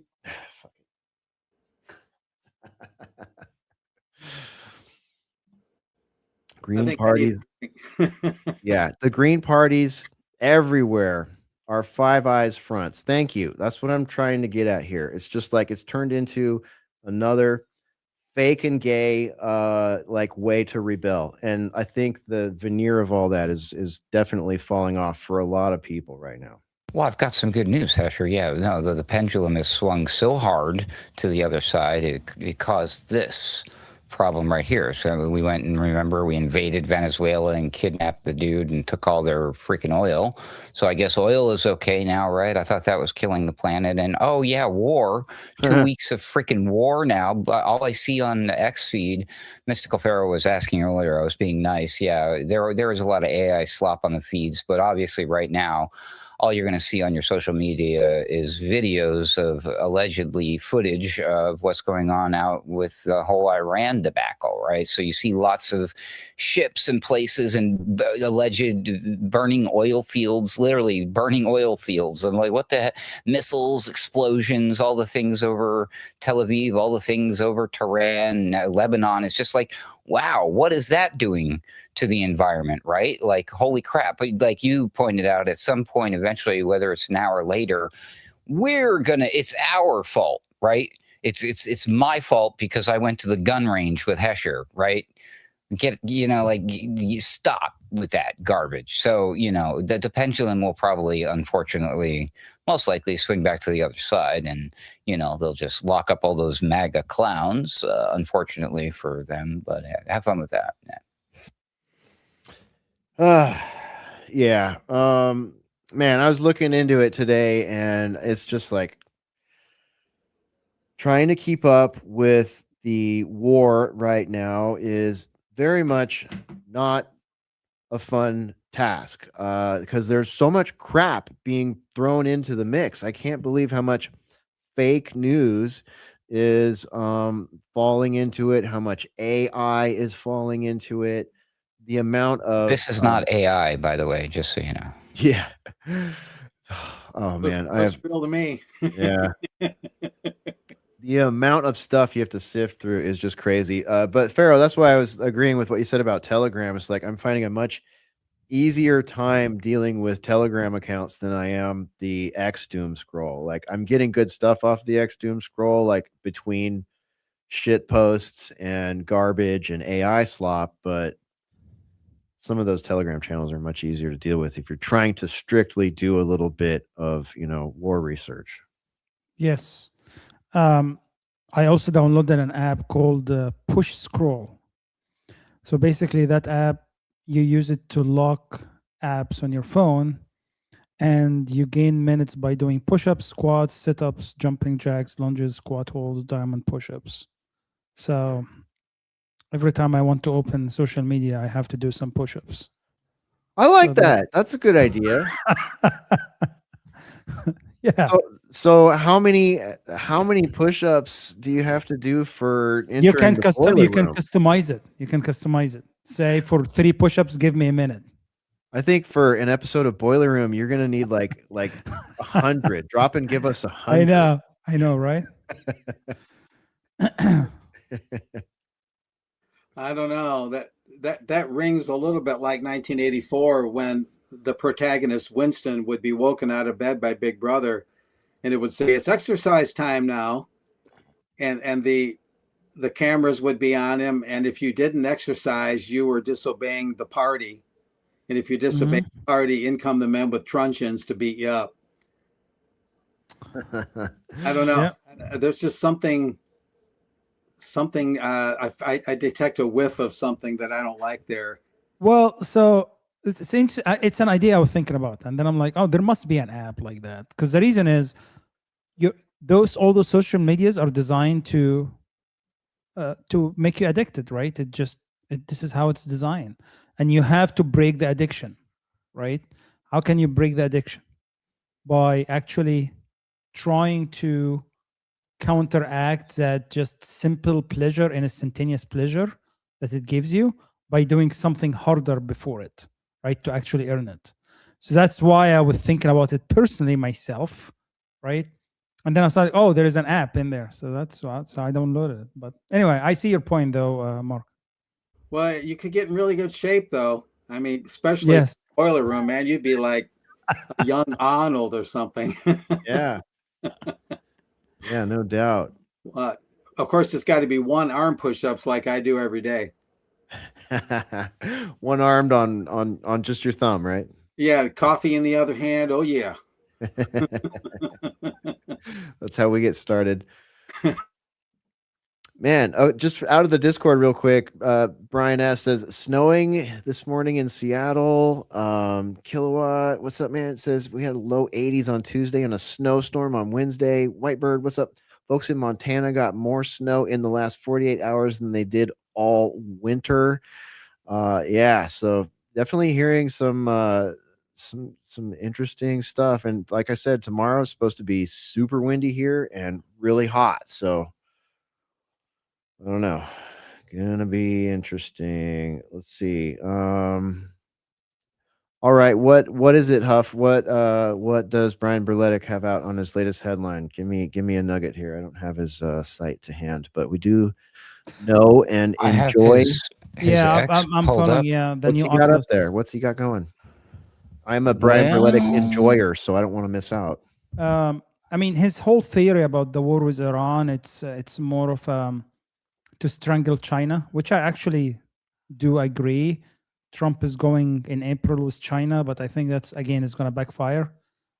I don't know how much strangling is he doing really, other than he's just jacking everybody up. But his latest headline was when on his Telegram channel that U.S. now has achieved energy independence, and basically that they are trying to strangle everybody else in the world by that war, which is really interesting because they are lifted the sanctions from Russia, right? Yeah, yeah. Here you go. Yeah. That's the one I was talking about. Yeah. Okay. I'll just read that since we have audio only listeners.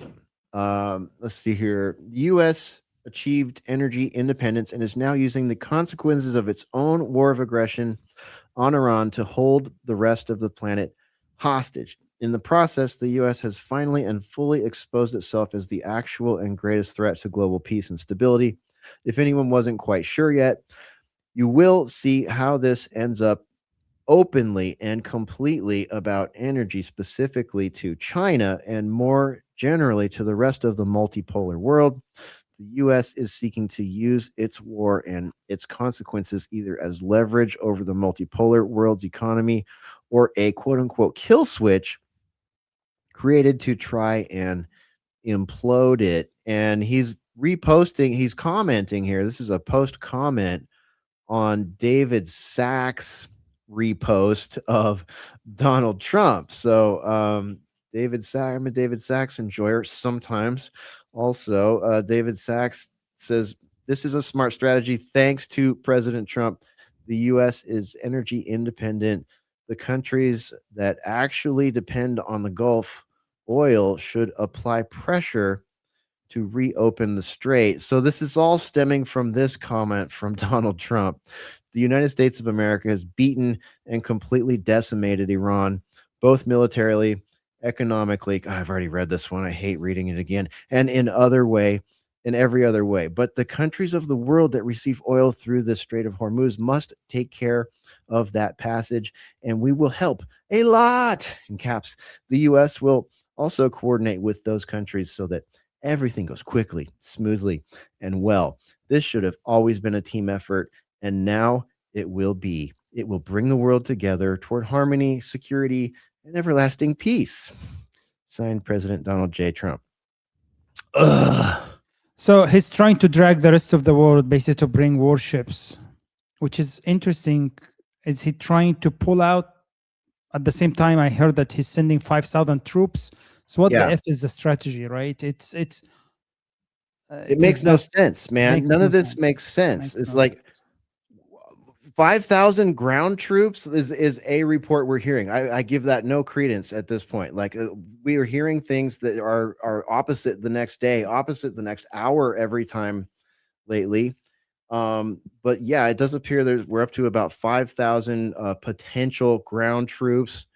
But it's like last I looked into amphibious raids and military capability of the United States in particular, it was not looking good logistically. And I'm talking like post 2020 here. I saw some reporting about this and a military readiness, particular about amphibious ground assaults. And it wasn't good at the time, unless I had poor information. We just lost Ruckus. I think he had hopefully he had a gremlin in the system and he'll be right back with us.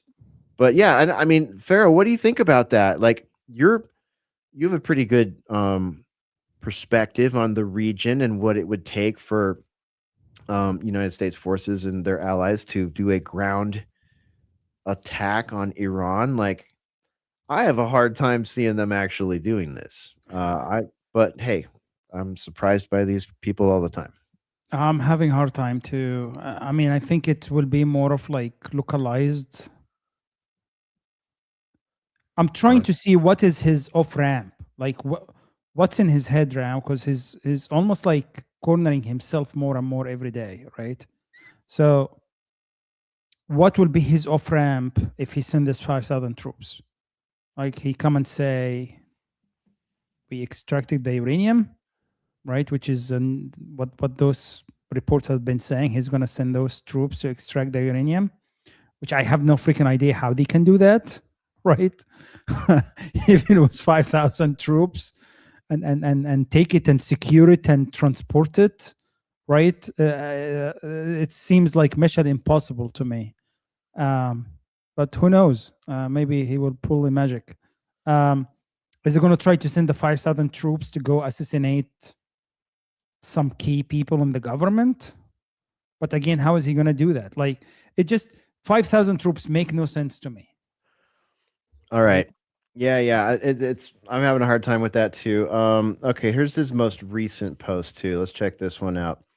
The U.S. deployment of the Tripoli and its support ships provides the following capabilities: 1, amphibious /helicopter /tilt rotor landing operations; 2, anti-shipping operations, both boarding ships and sinking them with anti-ship missiles; 3, F-35 multi-role warplanes; 4, precision missile fire via HIMARS. What would the U.S. be looking to do with a primarily anti-shipping force? 1, perhaps seize the Crag Island by holding the infrastructure itself, forcing Iran to either destroy its primary means of energy export or hope in vain to someday get it back from the U.S. 2, interdict ships by boarding them or sinking them, ensuring Iran's selective passage of the Hormuz Strait becomes an entirely closed strait. 3, additional F-35 warplanes needed to augment existing power in the region as maintenance walls are reached. 4, the use of HIMARS to augment current precision strikes into Western Iran. All additional resources the U.S. brings to the region threaten to extend and escalate its war of aggression on Iran, but also threaten regional and global stability in the process. Okay. I got you now. Thanks for pushing us over there to check Berletic's account there, buddy. Yeah, it doesn't look like any sort of de-escalation. That's for sure. There's some strange aspects to this thing.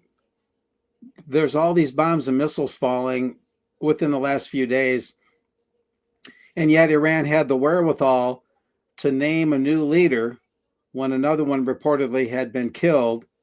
And I believe the new leader was the same basic worldview, right? The same, someone with the same ideology, all polished and, just the right turban, just the right clothes, everything down to the nines, right? Everything looking great, like he's on the front of the Islamic version of Gentleman's Quarterly.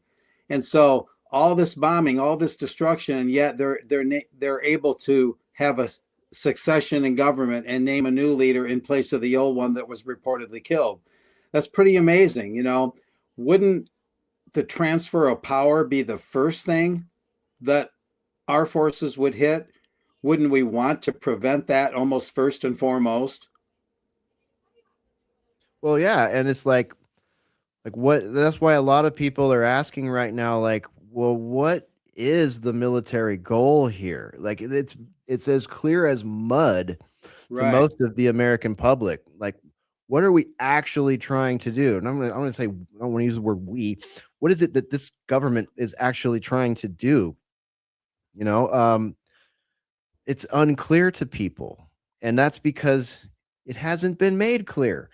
There's some people are saying, oh, well, knowing Trump, what he's going to do is he's just going to all of a sudden announce, okay, it's over, we won, which is almost like what the tweet said, right? Or the post said, the Truth Social post that led to all the things we just read. Yeah, we did it, we won. Okay, well, clearly we haven't won, or you wouldn't be sending all these people and resources in there. Number two, you haven't demonstrated to the American public any reason for our brothers and sisters and sons and daughters and military folks to be going there for this. Like, it's unclear. I saw President Trump say, well, they were going to come for me and they were going to hit us first. What does that mean? Iran hasn't hit a country in 200 years. If you can get past the propaganda of they're the number one sponsor of blah, blah, blah, blah, right? Like, they haven't warred a nation. And we've warred how many? Are we in the 30s or 40s? I can't remember. When you add all the conflicts up, it's a pretty long list.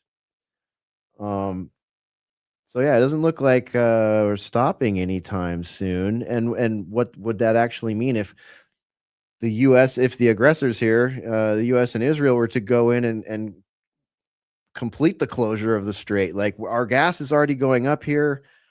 I saw a headline today, I don't know if it's legit, saying that in Australia they're saying they have maybe 3 or 4 more days of fuel there. I don't know, maybe that was salacious or AI generated, but maybe take pause. I noticed my fuel sure got a lot more expensive. I'm paying like California prices here in Texas. It's gone up in 2 weeks. Went from paying like, well, I buy 93 for my car, but that was $4.19 a gallon today. It would seem that we're experiencing some of Wag the Dog, where there's never any intention of telling us what's really going on or why they're doing it. And it's strange. They announce all their intentions so far ahead of time now. It used to be that a military strategy was considered top secret, and you'd go to the gallows for revealing even one syllable of the military's plans, right? Now it's, oh, we're going to do this and oh, we're going to do that. And, we're going to send in the troops and, oh, we'll just allow Iran to name a new leader. No problem there. And meet the new boss, same as the old boss. He appears to have the same ideology. Again, like, how would they stop them? Like, how? I don't understand. It's like, of course, it's not like Syria. In Syria, you had Assad mysteriously leave with no fight, spirited off to another country, and then a former Al Qaeda member comes in and is just anointed as the new leader there. And President Trump says he's a handsome guy and a smart guy. Like, this is a guy literally known for being an Al Qaeda member, cut people's heads off and shit. This is now like a respected, rebranded president of a nation. I'm sorry, that's not what's going on in Iran. Iran's not at that point right now. We don't have, you know what I mean? Like the United States' best hope to insert some false, CIA puppet dictator is the Shah's grandson. He lives here. He grew up here in the United States. And he has the popularity of nothing in Iran. There's no way he would be elected or accepted by that population. In fact, it seems from what I hear and can tell from my location, it seems like a lot of people in Iran liked the leader and like the new one. And all things above board are probably stoked to have him. But it's very difficult for us to see here because we have to tear through layers of AI, layers of fake headlines, layers of videos of other events, layers of videos of protests and celebrations, flipped and reversed, telling us they're mad at this when they're actually cheering for this, and telling us they're cheering for this when they're actually upset about this. So that's the fog of uncertainty we live with here. Trump was trying to give the impression that we cared, or he cared about the Iranian people, which is why he wanted to go down there and save the women. They can't drive their cars. They don't have any opportunities. It's a horrible regime, evil. I care about the people. And then just the other day, he literally threatened.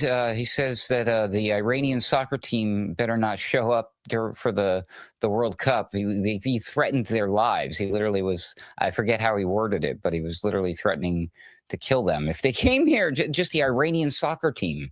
Like what the F is that? You know what I'm saying? Yeah. I'm sure we're going to get the full breakdown and all the updates on Sunday Wire with Patrick Henningsen tomorrow. But the dude who was chosen as leader is the son. It's the son of the previous one. That's why he's a carbon copy there, Mark. For all intents and purposes, allegedly the United States and/or Israel did make an attempt to do what you're suggesting, take them out. So all of them got together, the leaders. It took them a while to pick a new leader because every time they were coming together, it was getting bombed and attacked, allegedly. So there's been a lot of hits. And now the rumor, of course, is that this new leader was injured in a recent attack and that he's now suffered some sort of disfigurement, which Pete Hegseth was ravenously bragging about. So allegedly, if we're to believe all the stories, right. I don't, and wag the dog. Who the heck knows, bro? I mean, I can't trust any of this stuff. So many of these videos are AI generated. A lot of them are getting caught. Some of them are like video game footage, clips and scenes from movies. It's crazy. No one knows what to believe about any of this stuff. But it's definitely what they do want us to believe, whoever they are. By them, I mean the politicians, the mainstream media want us to fear and brace for impact about some sort of economic shaking because of the gas thing, right? So, like, I saw somebody drop something in one of our chats. It was probably somewhere on the Discord where it was just a normal dude, just like a trucker cap, middle America. Yeehaw, good old boy, clearly voted for Trump, probably both times, saying something like, hold on, here's something I don't understand, folks. You can explain it to me, maybe. I'm stupid. But they're telling us that gas prices are going to go up, but we just went and invaded Venezuela and took all their oil. How does that work? Yeah, and he went on quite a tirade along those lines. But they're literally just. So this is just, I don't know, this all of this stuff, the Epstein stuff, all of the stuff is just probably cover for the ultimate plan, or them covering their ass for the tidal wave is hit. We shut down the freaking world 5 years ago or whatever it was, right? Or 6 years ago now, I forget. Boy. 6 years and 3 days, my friend. That's crazy. 3 days. That's right. The 11th, right? Man, oh man, oh man. So maybe this is just cover for the damage that's already been done. The rug has already been pulled out from under us, and now they need an excuse so that when we're like, why is the sky falling? It's like, well, duh, it's because the bombs were dropped on us, silly, from Iran. Oh, duh. Right. That's a great point that Venezuelan oil was supposedly now ours. We seized it and made it available, of course, giving a sweet deal to Western oil companies. And then we're told we're energy independent. So the very idea that oil prices would go up at all, maybe other than just a little bit, is extremely questionable, to say the least. Right? But Yeah, like I the mean, idea of us being Today I sorry. put diesel for $5, $5.25 actually. Wait, say that again. Today I put diesel in my truck for $5.25. Oh, do you feel like we're oil independent as a nation now? Are you glad? I don't know whatever the hell it is, but it's $5.25. 92 is $4.20, That's what I paid today. and 87 is $3.30. Dude, 2 weeks ago it was like I think it was 289 for 87 and mhm, like 3 something for the 92 which mhm. I need to run. So it's like just in 2 weeks. And I knew this was going to happen. I filled up and thoroughly fucking enjoyed a tank of gas or two in the last couple of weeks. I went and saw Exhumed, an oxygen destroyer, and No Moss. And then I went and I saw another show as well. So going to Austin and back, burn up some gas, man. Burn it, getting my fucking kicks in before the whole shithouse goes up in flames, because it seems like that's about to be what's going on here. Clearly, this conflict is going to escalate, and clearly, the people that are in charge of it, I mean, they don't even agree with what the Pentagon and the generals are saying. Trump is saying shit, like in particular about that school bombing, that doesn't even match what his own Pentagon, his own little pet, Mr. Hegseth, and his, you know what I mean? Like he's getting caught out in insane lies about shit. And I don't know. That's the uncertainty. Is it by And now it design? looks like they're gonna throw Anthropic under the bus for that one. Oh, of course. Isn't that just the perfect setup for all this too? Like that whole Anthropic story leading up to this, and then this. It's just like the whole thing feels pre-scripted to me at this point to bring them in. Yeah, and if they do that, it gets even more interesting, because you want to know who was seeding this theory before I was hearing rumblings about this as an official narrative, was Tucker Carlson. Uh-huh. Yeah. Oh, wait a minute now. Yeah. Right. Anyway. This idea that possibly it was Anthropic's mistake for the Iran school debacle. Yeah. And today or recently on his YouTube, he's announcing to his audience that the CIA is investigating him and going to potentially charge him, or the DOJ and the CIA. I can't remember. He was like talking about how they're going to potentially charge him or investigate him for attempting, I think it was, to speak to people in Iran like before the attack or something like that. And I'm just like, okay, there sure seems to be a lot of cloak and dagger going on in that like S tier, Con Inc. sort of podcaster sphere going on right now. My goodness, I just had to completely unplug from all that. But like I tuned into Tucker a little bit today, and I was like, okay, so now the U.S. government's coming for you, and I don't know. This is just getting out of hand. Like he's hanging out with Sean Ryan all the time and having these weirdos on his show. I don't not know what to think of all these people anymore, other than like I've tuned out. There's something a stink amongst them. The same shit when he did the Putin Russian trip, wasn't it? Mm-hmm. Yeah, he mentioned that in that video, like how that interview was wrecked because he was being spied on by NSA, and someone confirmed that to him, and then he wasn't able to go do that interview, or I think he was talking about that first attempt at that one at least. And similar stuff, like, oh, we got a big old story behind the scenes thing going on about our experience with the Israel thing just recently. Yep.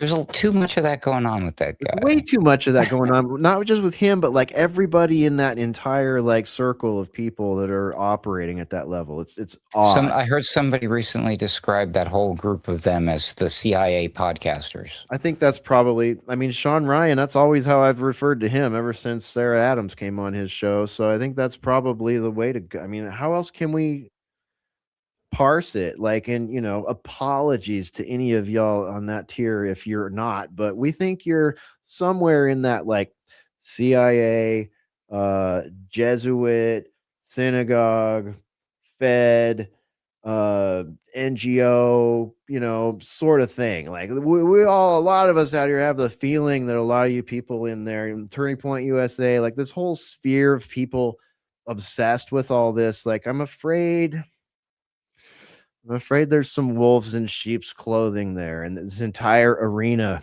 might be complete fucking bullshit.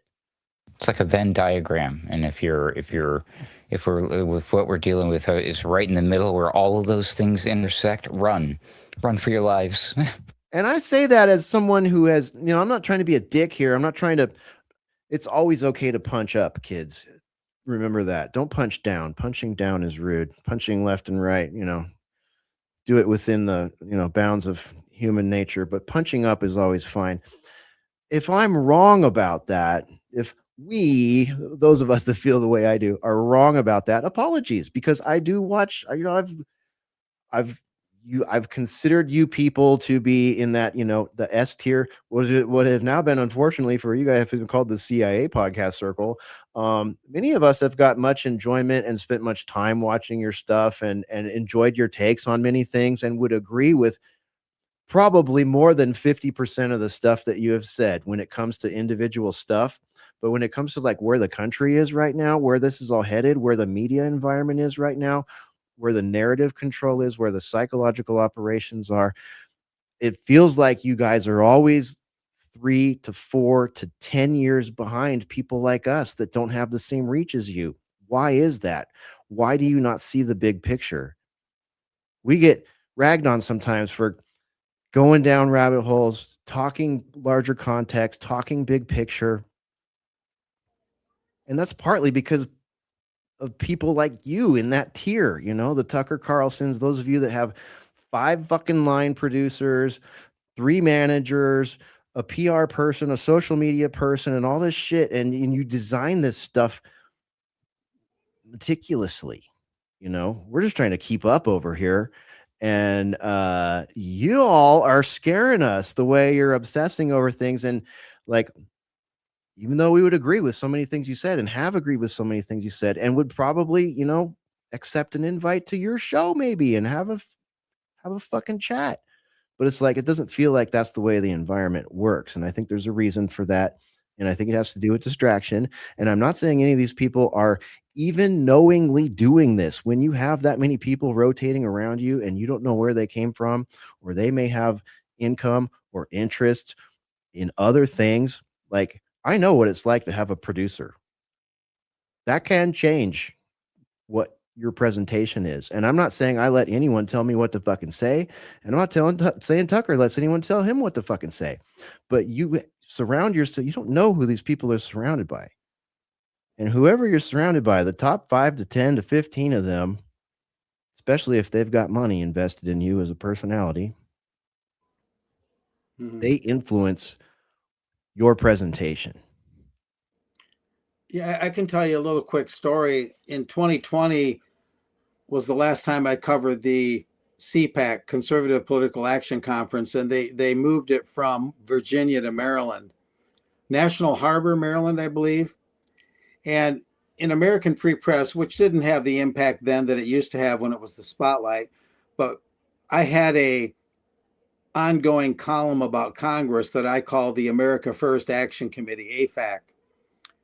And then all of a sudden, out of nowhere, the Nick Fuentes and Michelle Malkins of the world came out with America First Political Action Committee, AFPAC, right at that same time, right around that same time. And even at that time, I got the feeling there was sort of a fake alternative media taking place or beginning to form. They would pose as or portray themselves or present themselves as the alternative media, but they would be the controlled opposition. And I think some of my suspicions, and I'm the same way you are, Hesh, I'm not making it too many accusations, but just generally speaking, I think some of my observations and suspicions have borne out to be true. as far as I can tell, that Tucker Carlson being perhaps the most visible part of this, not that he hasn't done some good, but there's an old saying that you can lie with the truth. In other words, you can misuse the truth in a way to misdirect people or deceive them. In other words, you give them just enough truth to convince them you're real, but not too much truth, and that you kind of keep them stuck in neutral. So And then, ultimately, nothing happens. So people hear more theories, they hear more news, but it tends to stall any real revolution from happening. So, in other words, the idea is to give people just enough truth to make them think there's a real alternative out there fighting for their rights. But ultimately, it steers them off into the weeds. And the next revolution that could have happened is neutralized once again. So it's sort of a neutralizing catch basin effect. I call it framing.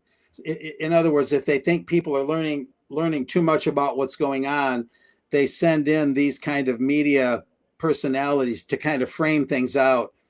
In other words, and so let's talk a little more. Let's talk a little bit broader context, but let's not go any further than this. Right.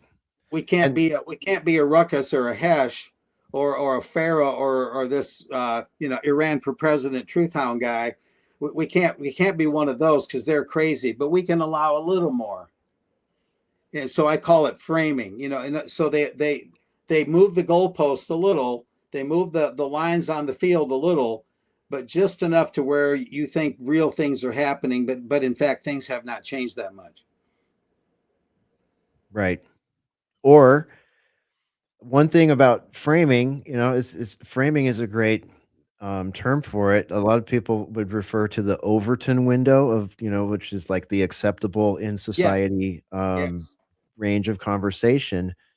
And this, you guys have heard me harp on this, but it behooves you as a human to be ahead of the Overton window in, your thought process and your worldview, because the Overton window or is nudged right, left, up, and down, or 10-dimensional by framing, by narrative.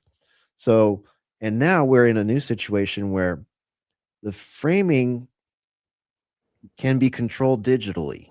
Like there's a dynamic, high output, high input movement of the Overton window by digital framing and media framing that is a 24/7 cycle instead of a weeknights at 5 like it used to be, or Sundays for the big paper like it used to be. Now it's an alive creature that can frame and move in real time and make up fake shit or reframe things in real time. Yeah, it all boils down to the narrative and what's allowable. And they work very hard to manage that Overton window, aka framing. Again, I think to convince people that, there's real free speech going on. To hell with that legacy media. We don't need them. Okay, you're not there anymore, but where are you going, right? What is the real alternative you're being given? Michelle Malkin, Nick Fuentes, Charlie Kirk, Tucker Carlson. Yeah, you learn some things. Yeah, you get some truth, but you get the sneaking suspicion that you're being conned or misled, misdirected, managed, Right. just in a different, somewhat broader way. And if you're ahead, if you're confident that you're ahead of the Overton window, right? Like that you recognize this and that you know it, and that, I thought about that, or I saw these people talk about that, 5 years ago, whatever. That's something I've integrated. And now, S tier podcaster comes along and says it in a powerful way that resonates, right? Like that's understandable. That's totally understandable. But a lot of people don't pause and go, well, wait a minute. If that was, maybe you just learned this. I knew this 5 years ago, I knew this X amount of years ago, and it has changed my my context. It has changed the way that I, can analyze an event. And you've come in with sort of a no shit Sherlock home run for someone like me, and it feels good, feels vindicated. But why are you X amount of years behind, and why have you not integrated that into the wider picture? Right? Like you're pushing outrage, you're pushing clickable bites. Well, they might say in return, they might say, well, this is difficult. You have to understand that getting these ideas, yeah, you were way ahead of me, Hesh. I'm Tucker Carlson speaking right now. Yeah, Hesh, you were way ahead of me, but I have to deal with the realities of the broadcast system and the FCC, or they'll come up with something where I've been in the mainstream trenches. You haven't. You kind of got to know the rules, and so it's hard to get these things out there as timely as you would like. And maybe they'd be right to a point, right? Maybe that's a plausible answer, Right. but is it the whole answer, and is it a correct one? Yeah, exactly. Well, anyway, that holds here. I don't know how we ended up there, but anyway, back to where we were with what's going on with this war right now. Ruckus, you were pointing out, how this administration, weeks leading up to this, went to great lengths to be like, oh, we need to help these people, right? They tried to create a narrative around life in Iran. They made it sound like, people were getting pushed off buildings and forced to wear, full hijab and all that. Whereas, people in the know that that is really not the case there. It is very much not the case. But anyways, they paint this whole picture. There are, and Pharaoh's probably going to have something to say about this because this happened in his country too, to a certain extent. There are like protests going on in the streets, and what do we see? We see the same pattern that we've seen before. People get violent. Radical people go there, get violent, end up shooting police or causing violence against law enforcement. And then, boom, the violence comes back on them. And then it hits civilians. And then the propaganda all hits and social media starts running. And countries like this one start saying, yeah, we support the underdog, even if the underdogs were sent there by us, right? Or even if the underdogs are some shady group of people that really are just tools for destabilizing the country. So we're told all that, right? And we care about these people. But our first strike lands on a school, or the first day of strikes lands on a school. Weren't those the people you were trying to save? Like, would that not? So I liked this comment from, did I lose it? Where'd it go? Let me find it. Crap. I lost it. I had a good comment. Okay. It's gone. But I think it was Chanel who made a comment basically like, if you've been sanctioning a country for years, it pretty much means you don't fucking care about them. Like we see over and over and over again, no fucks given about this, right? Full sanctions, full propaganda push on the American people to turn them against that, right? And then they start the day of war.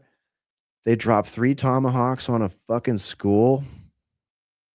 According to Scott Ritter, for what it's worth, they had a 4th tomahawk loitering above it and waited for help to come, and then dropped the 4th one with the thermobaric feature turned on just to make sure and melt everybody that went and tried to help them. If this is all the case, who is the good guy? Who is the bad guy? If you don't like it black and white and binary, who's the closest to the worst? I got one for you. This is from an article I wrote. Tell me what this describes. This is a quote from the White House. These international entities control territories and commerce, extort political and judicial systems, wield arms and field military capabilities, and use assassination and terrorism to achieve their ends. These international entities, who do you think the White House is talking about? Like, who does it remind me of, or who do I think they're actually talking about? Who do you think they're talking about? I'm afraid to ask. I don't know. They're talking about the Latin American drug cartels but that exact thing describes modern governments. Yeah, I was always gonna say it sounds like the UK, sounds like America, sounds like Israel, sounds like the entire Atlanticist bloc and their sick fucking imperialist attitudes. Yeah, so in the ultimate hypocrisy, this is in the America's Shield thing, describing the Western Hemispheric Latin American nations, US, going to war against the cartels, which will raise cartel violence against civilians. But these international entities control territories. Well, if the cartels do, so do governments and commerce, governments, extort political and judicial systems, governments, maybe cartels, wield arms and field, used as a verb, military capabilities. That would be maybe cartels, definitely governments, and use assassinations and terrorism, governments, to achieve their ends, governments. And it may describe some, most, maybe even all Latin American cartels. I'm not saying they're good people, but they actually, like La Cosa Nostra, actually probably have an honor system. They probably wouldn't bomb a school intentionally. Do you think perhaps a country that has been behind things like the USS Liberty in the past could potentially pass on bunk information to their surrogate state who is starting an undeclared war of aggression on another country to do something like that on fucking purpose? Is there a possibility that that could happen in some reality? You know, you got to be careful about how you frame a question like this, Mark. Is there a potential, sir, that perhaps bad information was floated on purpose by a shady organization? By some unnamed country about the size of New Jersey, you mean? What? Excuse me. What? The one bordered by the Mediterranean, yeah, the unspoken one, the unspeakable ones. That's certainly plausible. Yeah, There's precedence for it. That's why I have to ask it in a journalistic fashion, my friend, to a fellow journalist, because there is precedence for activities like this. Yes, yes, yes. Well, you know, the ultimate hypocrisy continues. You know, and this is not to say the cartels shouldn't be brought to bear, maybe in some way, but the thing that's funny about the cartels is that usually they're pretty quiet, and most of the fighting is between them and rival turf wars between rival elements of the cartel overall network. They typically fight each other. They would never intentionally bomb a school. That's just bad taste. You know, just like the Italian mafia. You know, most of them were church-going men that went to mass 3 times a week.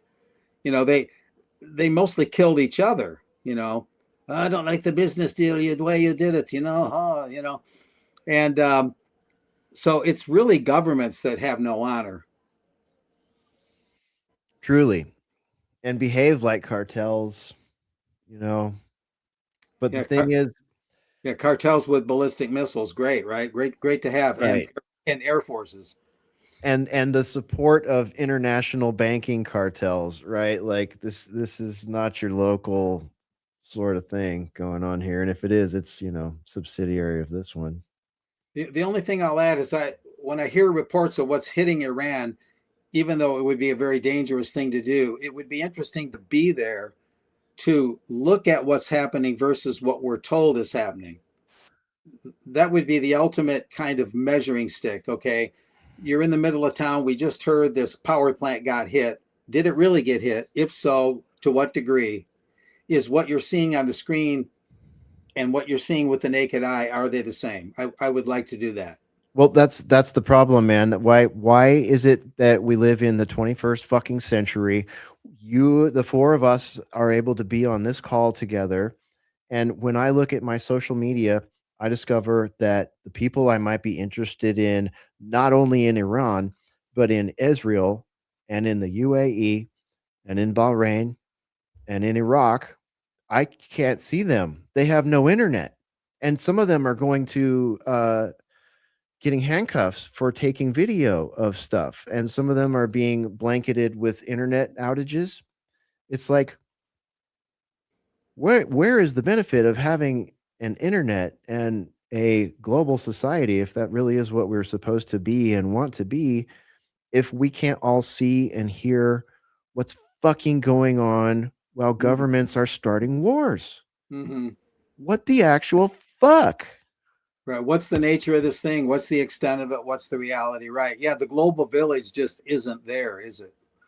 Right. What if that's a feature, not a bug? Exactly. We're all pretty sure it is a feature. Yeah. I mean, Pharaoh, let me go to you for a second, man. You saw this shit happen in your home country, and you saw what happened after it, and you understand the goals of political Zionism here in America and abroad and in the region down there. Like us attacking Iran at this point, after 38 years of Netanyahu running around saying the same shit, they're going to have a nuclear weapon in the next 2 to 5 years. Like, and then seeing the protests, the way they went down, and the messaging from official government accounts saying that you bet Mossad is there walking around next to those people, and then to see it all just end in bombs falling in Tehran. I mean, what's your, like, how can you relate this to what your friends and family saw in Egypt, and what your experience is? I mean, I think they tried the same simple playbook, right, in the protests earlier this year and the year before, right, when they put those people in the street. They applied some economical pressures, right, and they got the Iranian bank to squeeze the standard of living and created some cash crisis that pushed everybody into financial hardship, and they tried to use that as a mean to instigate protests in the streets for regime change. It failed, right? Very similar playbook to the color revolution that they did in the Arab Spring, or the Arab Autumn or Winter, or however they also fucked the Middle East. But they did it in Egypt. They started with Tunisia, right? They succeeded in overthrowing the government. They did it in Egypt. Guess what? They removed the secular president, and they allowed the election of a Muslim Brotherhood president, Morsi, right? And that was not hold on, let me pause you right there. Was that popular? Would that have happened naturally in the population, or you know what I mean? Is the country better? No, the country was not better, because basically what Morsi was doing at this point of time, he was already making deals that he's going to accept Palestinians into Egypt from Gaza, right? Which was actually big part of the plan of what Israel wanted to do. Preparation for what we're seeing now, right? Yeah, exactly. Because we know that the Islamists always play, and the Muslim Brotherhood, and other extreme organizations play with the West. They were founded by the West. They were founded by UK, like early on in the 30s, to disrupt the regimes in the Middle East, right? And they continued funding through them. So they brought him in. Obama was like basically supporting him, and he did not want to apply sanctions or any way mean to basically be able to allow to overthrow him. And actually, even though the people at that point of time was completely against him, there was different, and then we were able to kick him out, and we got Sisi in place. They did the same with Syria. Well, they did it with Libya first, and Libya right now basically completely destroyed. Slave trade there. It looks exactly. Like it's right? awful. I mean, it's correct. It's horrible. So they got rid of Mubarak, which was nationalist. Well, I wasn't call him nationalist, but he was like against. He participated in the 1973 war. He was part of the old guard, like Gaddafi, Assad, right? Saddam Hussein, that formed the Arabic identity that did not want to be puppets for Israel and US, Right. right? Even though they were playing with, fall in line with like Jordan and UAE and all these that's other right. countries. Yeah, Jordan, like, yeah, bend over and let them do whatever they want to bend them. over and take a U.S. Air Force base on fucking all three corners, motherfuckers. So they destroyed Iraq, which was very strong army. They destroyed Libya, which was very rich nation, control a lot of oil. They destroyed Syria, and you saw what they did was after they overthrows Assad, they brought in like Al Qaeda terrorist, right? Handed it over to a former Al Qaeda terrorist, rebranded. That now he's playing with US and Israel, right? How gross, dude. How gross. How many people fucking joined the military to fight Al Qaeda in this country? Like the image they gave us of Al Qaeda after 9/11 was so razor pronounced and awe-inspiring that I know many people in my generation that went and signed up for the military after that. And this is what we get in the end. They're okay. And exactly. and you know, I'm not just it's rhetorical. Let me just I don't remember where you're going. I don't mean to interrupt you, but it's rhetorical because now we know exactly who funded ISIS and Al Qaeda and all that stuff. The reports are all over the internet. Journalists know it. Everybody knows it. How's with this thing? Everybody fucking knows it.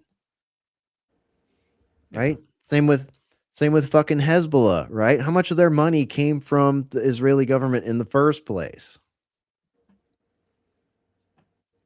Sorry, Pharaoh. Go ahead, man. I didn't mean to interrupt you. Yeah, so they destroyed Syria, right? Yeah, Gaddafi, not Mubarak. Gaddafi. Right. They failed to destroy the Egyptian army, right? And I think Egypt is playing it smart. And we have an agreement with Israel, and he's building the army right now, and he's moving troops in Sinai, right? So I think he's playing it smart. So and then you have the Gulf nation. If you remember, they tried to do similar things around that time, that actually some of the Shia groups in Bahrain, especially in Bahrain, they came out and they tried to protest against the current government. They completely demolished them. They actually killed them in the street. And nobody said anything in the Western media at that point of time, right? Because they were playing, the GCC, we know the relationship. So anyway, so the point is, they tried to do the same in Iran. They failed to do it. So the only way Israel can do it is using the same stupid, mechanism. They think that they can go and assassinate leaders, and it's easily going to be replaced, which is never worked, right? Especially in a country like Iran, right? That revolution has been in power for like more than 30 years. I said from the late 70s, right? We're talking about what, 50 years, right? So this is so engraved at this point of time, right? This is nothing that's going to break easily. Also, there is no patriot whatsoever, even though if you're against your government, that you will see a foreign nation coming and executing your leader, bombing your nation, killing 160 child in a school, and then you're going to go out and actually support the bombing of your nation to remove a government. Right? What the fuck is that? It will always have the opposite effect unless you're paid for. Yes. That is a great point. 100%, dude. I was watching I can't remember whose channel it was. Anyway, I was watching a video earlier today, and they were montaging Trump's response to these reports, and holy shit, this guy, he's just down to open bold-faced lying to the point where he's just making shit up or saying stuff that someone whispered in his ear, even though it goes completely against what the Pentagon and even wacky Pete Hegseth is saying. And even though all that is the case, let me show you this. This is fucking insane, man. And we've been pointing this out for a while. A lot of people have, but it's like, why is this in our face? Why is this happening? Mark, do you have? Let me just play it first. Well, okay, I'll set this up. It seems very, very, very real that school was bombed. We're all trying to figure out why and how and who and what and everything. But nonetheless, this is the kind of thing that the White House social media is posting. Let me share this to you guys so that you can see this and we can all ask ourselves, like, I don't know. Well, let's all think of a rhetorical question. I will start with a very softball one. Is this in good taste?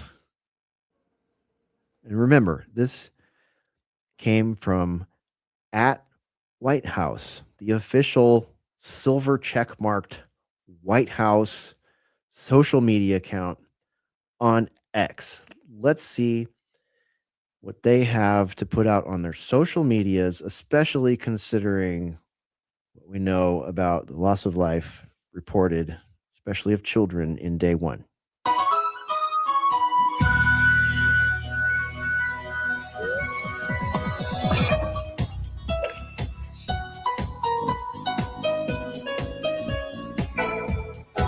Holy what? 10. It's out of the park. 10. 9.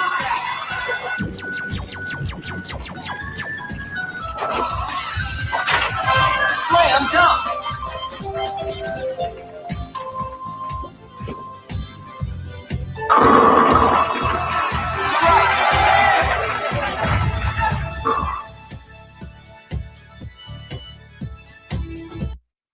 We'll just pause and stop that right there. Leave it there for a moment for that to percolate. Mark, does that at all seem appropriate for your answer to my rhetorical question? And then what is your rhetorical question? Well, that explains what I saw without being able to hear the sound when I was at a sports bar the other day. I had played a gig there, playing the drums with a local band. I was tearing down my drum kit and I saw some of that on TV, but the sound wasn't audible and I didn't know where it came from. And now I do. I thought it was in extremely extravagantly poor taste then. And now I'm all that much more appalled now.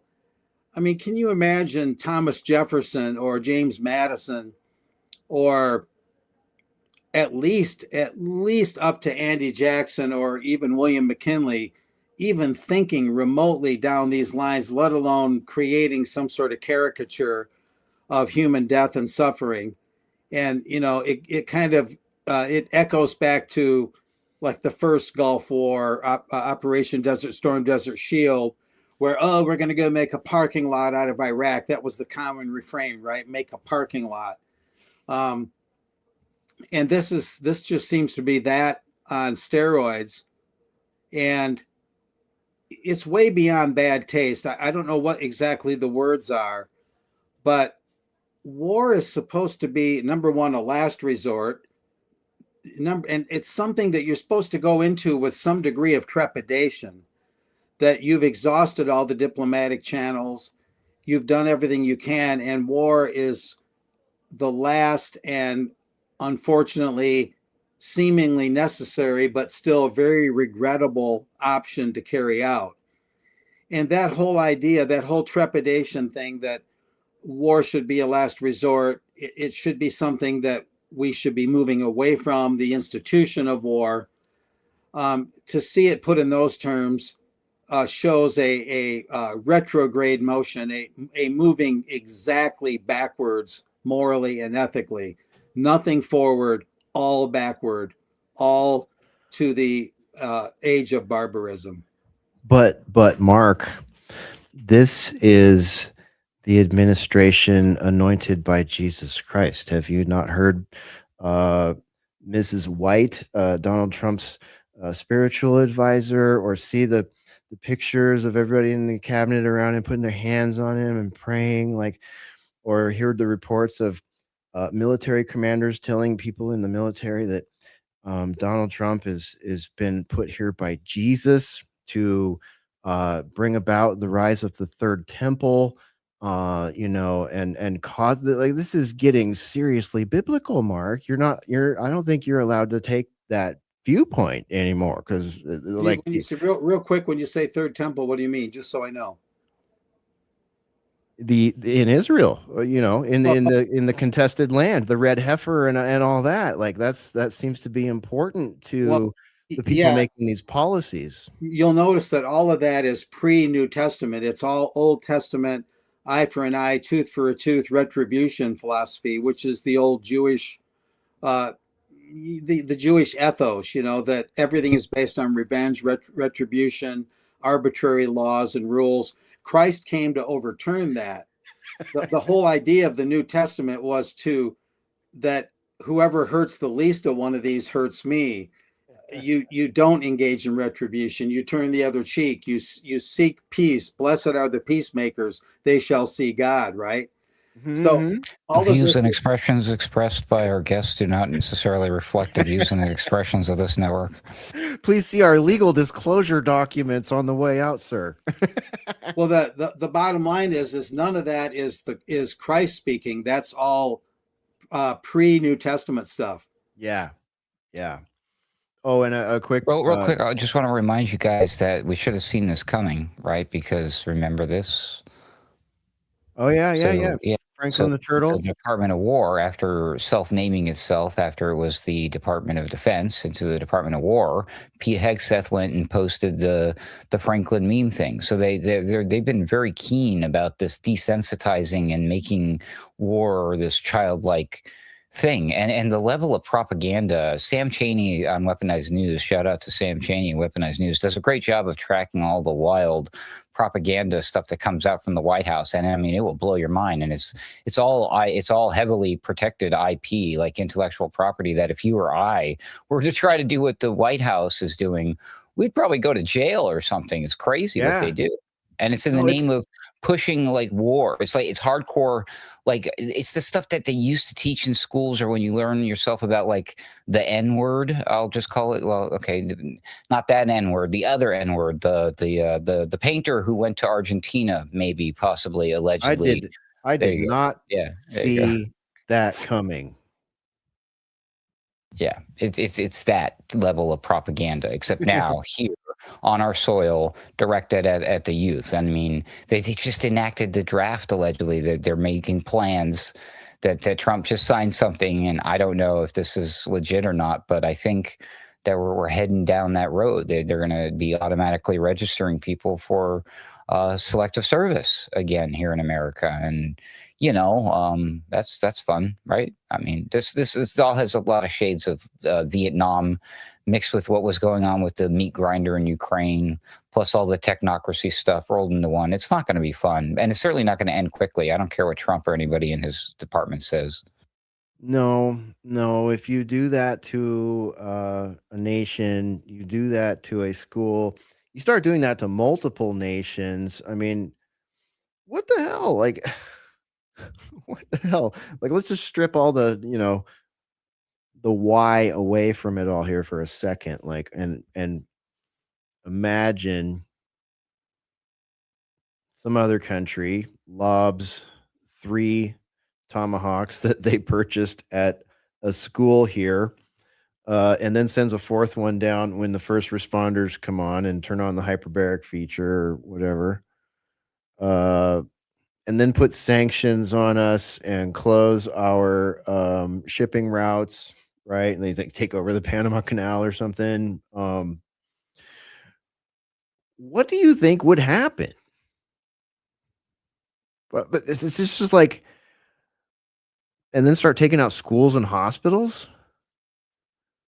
Like, what kind of attitude are we expecting to have create and foster after this litany of lies and psyops and black ops and regime change and color revolution and arming rebels and training rebels in all these places. And then, all these decades later, just being like, okay, well, now we're just gonna come in and take those places, guys. We're gonna come in and take them, or we're gonna, send Epsteinian threats or family threats to elected leaders and just tell them to get on the C-130, get the fuck out of here. We got an Al-Qaeda guy coming in. I laugh, but it's not funny. Like, is that not where we're at? Like, we're just clearing pieces of land, allowing ethnic cleansing, allowing genocide, and letting venture capitalists drool over the potential of getting contracts in that location to build poltergeist hotels on the bones of baby dolls.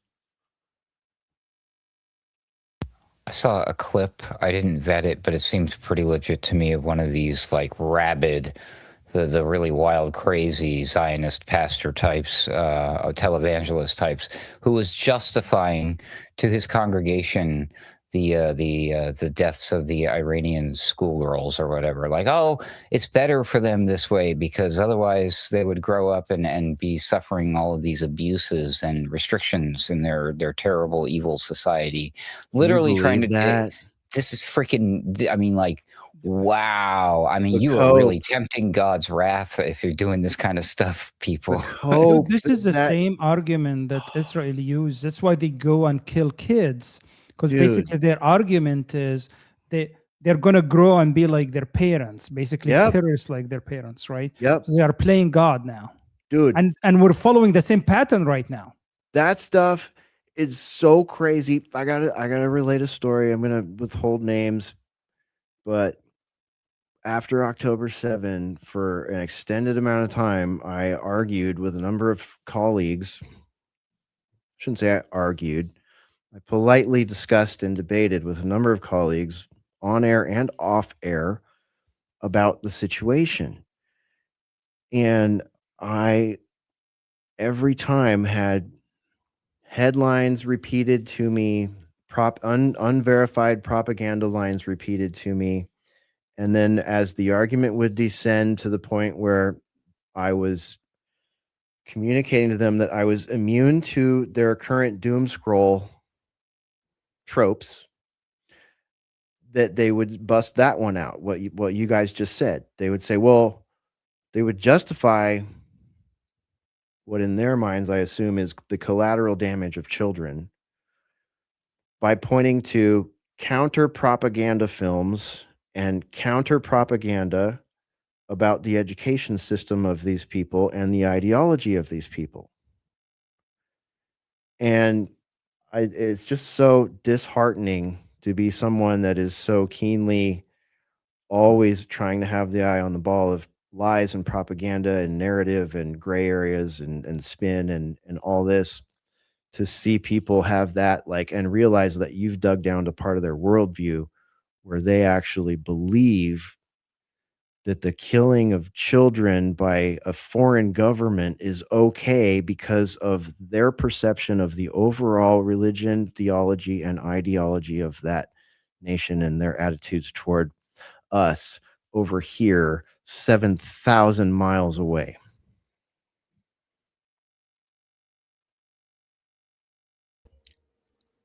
Yeah, the remarks that were made a few minutes ago really hit home. You'll see these seemingly fake or questionable origin videos. Oh, thank you for liberating us, Mr. Trump. There'll be some maybe attractive woman ostensibly from Iran. Finally, we're free of the regime. Thank you for the liberation. I'm half expecting her to say, and the school bombing was worth it. Yeah. Right. Echoes of Madeleine Albright. Yes. And Hillary Clinton. Right. It's all worth it, Yeah. Quick correction. Thank you, Chanel. Earlier when I said Hezbollah, my brain was trying to pronounce Hamas. I meant Hamas. Apparently the soda I got at the gas station is 25 servings. Huh. So you're not Of- supposed to drink the whole thing. Apparently, of- that makes you slightly dyslexic Oh and forget no! If your that's what I extreme. think it is, you might want to be careful there, sir. Yeah, well, yeah, it's OG soda, man. It I says saw these sodas at the gas station. I had to do a double, triple, quadruple check. 100 So milligrams, really? please, well, I guess I can see the effects on air. I don't think you should be doing that on air. Anyway. Hey, it's You like say look, 25 serving? yeah, dude, look at this tiny print on this thing. It says right there, 25 servings. It's like you wouldn't see that until you're at the bottom of it. Well, anyways, yeah, I meant to And say how velocity how there. far have you gone down that can? Oh, I finished that in the first hour of the show, dude. Oh shit. You're gonna be up all night. Well, at least you're gonna finish the editing of the show tonight. Yeah. Yeah. All right. Well, okay. So yeah, the propaganda, and thanks again, Chanel, for the correction there. It felt wrong when it came off the tongue, but I kept going. We have the best audience. Always have the best audience. I liked what High Impact's Flick said, but going back to that White House film, if we can call it a film, holy shit, you guys, we're looking bad. He says this and shouts out to High Impact Flicks, his cool channel. This is Tone Deaf Award post for the week. I'm sure you'll have no problem one-upping it soon. So sick treating death as a game, and that is exactly what we were seeing there. And mind you, if you don't follow this channel, I'm happy for you that you don't have this in your psyche, but we are flooded with this from the Truth Social and the White House silver checkmark accounts. This kind of slop, this kind of garbage, this kind of infantile. Yes, Hesher's pinging off the walls. I probably am. But this is like an hourly thing from them. Like these social media feeds are bombastic as fuck. Like I don't even know. Do MAGA people watch this stuff every day and repost it, or It is so unprofessional, dude? and it is we're such an unserious country right now, and I have no idea how do you want anybody in the world to take us seriously with this kind of childish. So your rhetorical question from that video is: does anyone take the Americans seriously anymore? They don't. Yeah, and we know the answer. What about you, Ruckus? Do you have a rhetorical from that that shining fucking turd that was dropped in the constitutional punch bowl? Yep. It's the ultimate clown world MAGA fell for it again award, right? That's right. That's right. Mark Anderson, what about you? Do you have a rhetorical or anything further you want to share based on that? I don't know if it's a rhetorical question, but I just don't see how it could be more pathetic, or how it can get any worse than that.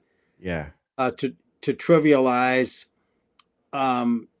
the precision and ultimate deadliness of these modern weapons. You know, it's not like it's a fair fight. It's not like you've got uniformed soldiers at let's say Gettysburg, and I've been there. I've got a round right here from Gettysburg. This is a round from there, from the battlefield. They used to shoot each other with these. This thing weighs an amazing amount. It's a heavy piece of lead. Looks like a fucking rock, dude. Well, here. Oh my gosh. That's from Gettysburg. It's still shaped, and you wouldn't believe how much it weighs. And you got black powder making this go here, let's say. Can you imagine what that would do? Dude, it's got like primitive rifling on it, like just stranded rifling. That's weird. Yeah, but the thing is that no more gone is the whole notion of a fair fight of two uniformed armies that are fighting only each other, not semi-deliberately or oops, didn't see that coming, hitting civilians more than they are enemy combatants and blurring the lines between civilians and enemy combatants. The bottom line is war used to be fought among soldiers. And yes, there was collateral damage now and then, but you know, even now, the Gettysburg battlefield is pretty remote. There's not a lot around there. It's large, of course, and there's not anything close by. If that battle were to happen right now, there wouldn't be anything hit except soldiers on either side for the most part, maybe wildlife. But it used to be you could see the whites of the eyes of the enemy, and you'd have to take roughly equal risk and go out and fight rifle to rifle, hand to hand, sword to sword, and there'd be an element of fairness, right?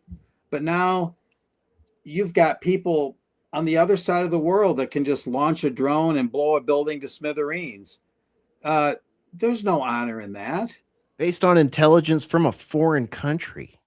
Yeah, I mean, there's zero honor in that. Even if your objectives are good, the means to get there is bad. It's not just objectives, it's the means to an end. And the number of people, if I may, that perished in the attack that took out the supreme leader is absurd. Like, am I supposed to celebrate the leveling of an entire like major city block to get one person? Am I supposed to think that is courageous, or that is warrior like, or that is a means to an ends that is worthy? Are you kidding me? Like, hey, I may be a bit of a heathen, but no, that's not gonna fly. That is not gonna fly with me. I don't care what the fucking ends are, or how important they think they are. From what I can tell, they're absurd, they're satanic, they're evil, they're no, just fuck you, no. Yeah, I'm reminded of John Lennon's one song, just give me some truth, just tell me the truth. Remember that song? Yeah. Yeah. It's like, can you even tell one true thing? Is that even possible? Not anymore. Anymore. The one true thing we can tell you is, again, what Chanel said, that this is what the USA has been reduced to. That is the one true thing I could fucking tell you right now, is that I'll underline that all day long, highlight, bold, type it like I'm Donald J. fucking Trump, the biggest liar on the planet. Fucking A. That's the truth right there. This is what the USA has been reduced to. Fighting wars of aggression on behalf of international bankers and ghoulish motherfuckers. Thank you for your attention to this matter. You have to end it with that. America, cheers. You're doing great. I'm not able to text in, so I'm going to have to sign out soon. I'll just say it verbally. But this has been a most engaging conversation all the way around with all four of us. Indeed, I ran for president. Real quick, because I gotta get Mark's take on this. So I was looking at my cheerleader chick, right? I could have swore this was a real picture, but I was looking at her right hand. If you look at her right hand, which is the left side of the screen, I count fingers. 1, 2, 3, 4, 5, 6 fingers. And it's interesting that I bring that up, because somebody else has been in the news lately who's been displaying 6 fingers. Who was Benjamin something? Benjamin Net, not going to work here anymore. Not going to live here anymore. Right. Netanyahu. That's right. In case you missed the news, I don't know if you have any stills of that, Hesher, or the video, but allegedly there's a video of Benjamin Netanyahu in his most recent address where his teeth are growing and changing and disappearing, and he's got 6 fingers, which are, of course, telltale signs of AI. So what's going on there? Yeah, or the Iranian media supposedly reported, assuming it's legitimate, real Iranian media, that Netanyahu was killed, that he's dead. Yep. Well, that's what we might be, or is that what we're supposed to believe? You know what I mean? It's so many questions. Right. Yeah, there's no way of proving it, because he's just completely ensconced and protected at every juncture. This week, this is the bazillion-dollar question. Drum roll. Is Bibi still alive? Is Bibi still alive? Or does he have 6 fingers? Or does he have 6 fingers? All right. I'm gonna yes, of course he does. I'm gonna send this question to semi-internet famous journalist Ben Swan to analyze for us. I think he's going to do probably a better job, or at least lay out the timeline and the facts in an efficient way. Whereas if the four of us try to do it, and Mark, I know you got to go soon. This is a short clip. You can feel free to bug out if you need to. We appreciate you being here. TheTruthHound.com is where you find Mark Anderson. If you want to hang for this, feel free. Okay, thank you. All right. Yeah. Here we go. Let me put it on the screen and unmute it and bring it forward. Here's Ben Swan on this topic. Netanyahu dead. Rumors are flying online that Israel's Prime Minister Benjamin Netanyahu is either dead or in a coma. This is a claim that's been blasting through social platforms today. And tonight we can tell you it's a very real possibility that Netanyahu was killed in a missile strike. Let's talk about what we know. First of all, Netanyahu had an in-person meeting this week with a U.S. envoy, and that meeting was canceled at the last minute. That means nothing on its own, right? But in reality, Netanyahu has not made any public appearances all week long until last night when a video address to Israel was posted online. Here's the problem with that. That video address became a huge piece of evidence that something is very wrong. Look at the video. It's clearly AI. At one point, Netanyahu has 6 fingers and then back to 5. Also, at another point in the video, some of his teeth disappear. Then they reappear. The video is clearly AI. It's not Netanyahu.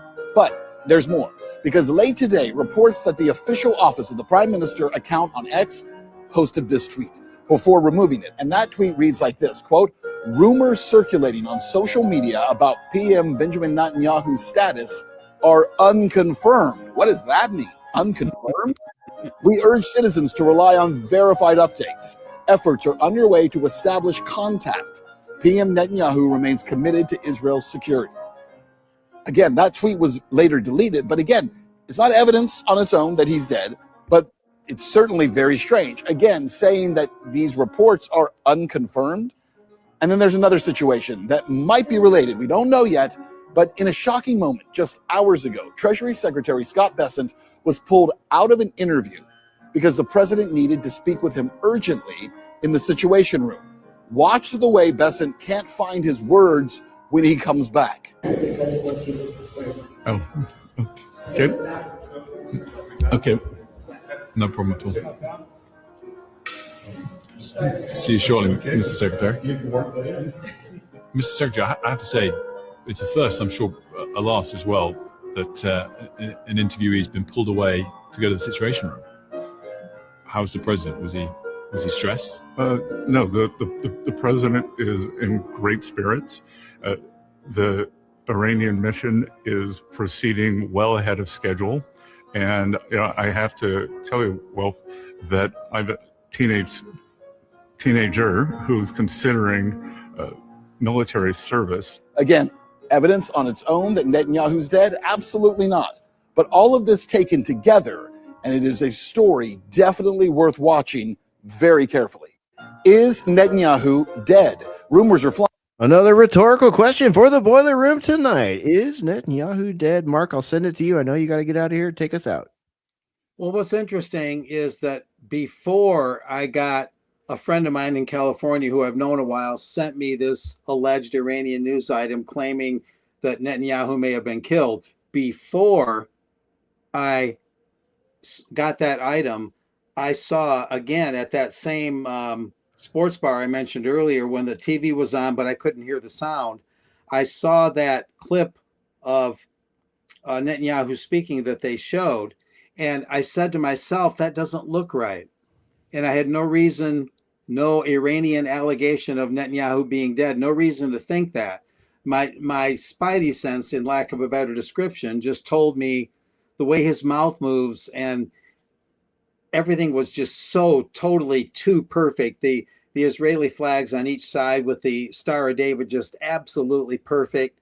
It was too pat. It was too perfect. It was too polished, almost animated looking, was my thoughts prior to hearing the rumor about Netanyahu.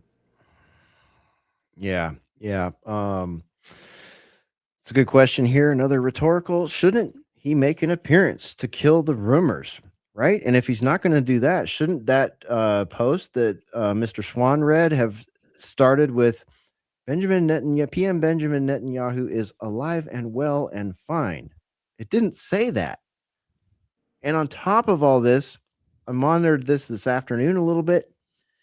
He did not show up at a Security Council meeting that he would normally have showed up at today. So the question is still open-ended as far as I've seen as of the time we went on air. Death is no excuse. He should be there anyway. Well, maybe that will be the case considering all the AI news, but I'll not save that for another time, Mark. TheTruthHound.com, of course, and of course, UK Column is where you find Mark Anderson. Yeah, check out my latest interviews on there. I think people will find those of interest. Also, I did an article recently there about the banking mechanism, some of how that works and how they tell lies about certain mechanisms. But everybody, great conversation, got to go. But this was a really invigorating one. Definitely. Thank you, Mark. Appreciate you joining tonight. Yeah, fun stuff. See you later. Okay, there goes Mark Anderson. Great show, Mark. Pharaoh, what do you think, man? How much longer do you got in you? Any comments? Following up what we've just seen and said. Well, first, thank you. And I missed you guys the last couple of weeks. Yeah, I missed you guys too, and you out there in the audience. Again, if you joined us late, I apologize for not having shown up for the last 14 days of the new war, but just been trying to keep everything straight and smooth and moving over here at Alternate Current Radio and here in Central Texas with my friends and my family. It's okay. Well, I'm sure the listeners were really excited to hear us tonight. So thank you for having me, and I'm glad I got to spend those few hours with you guys as usual. I don't know where we're gonna go, to be honest, with that whole situation. I feel he's escalating, not de-escalating. Yeah, dude. I think we all agree. And I pray that whatever happens, that we're not gonna end the freaking World War III. Dude, me too. And isn't that the sickest part about all this? It's like we want to pray for that. We want to pray for the people that are being oppressed right now and slaughtered right now and starved right now and sanctioned right now. But like, if we really step back and look at the plans and documents and the white papers and all the stuff, these creatures that have brought all of this suffering upon us, that seems to be the ultimate goal, doesn't it? It seems to be to foment a tripolar war of finance and artificial intelligence and nanotechnology and technology and surveillance and robotics and all this shit, and then fuck us all over with some sort of World War III, and then further fuck us up with some Project Bluebeam bullshit, and then reset everything. And some people think this is going to happen in the next 4 years, man, and that's why things are moving so fast right now. That's why there's no time for appropriate psychological operations to garner support for action like this. It's just they don't fucking care because it's all about to get motherfucking erased. I agree. It is sadly it is best or the ultimate way that for that big reset, especially the financial reset and the ushering of the digital era,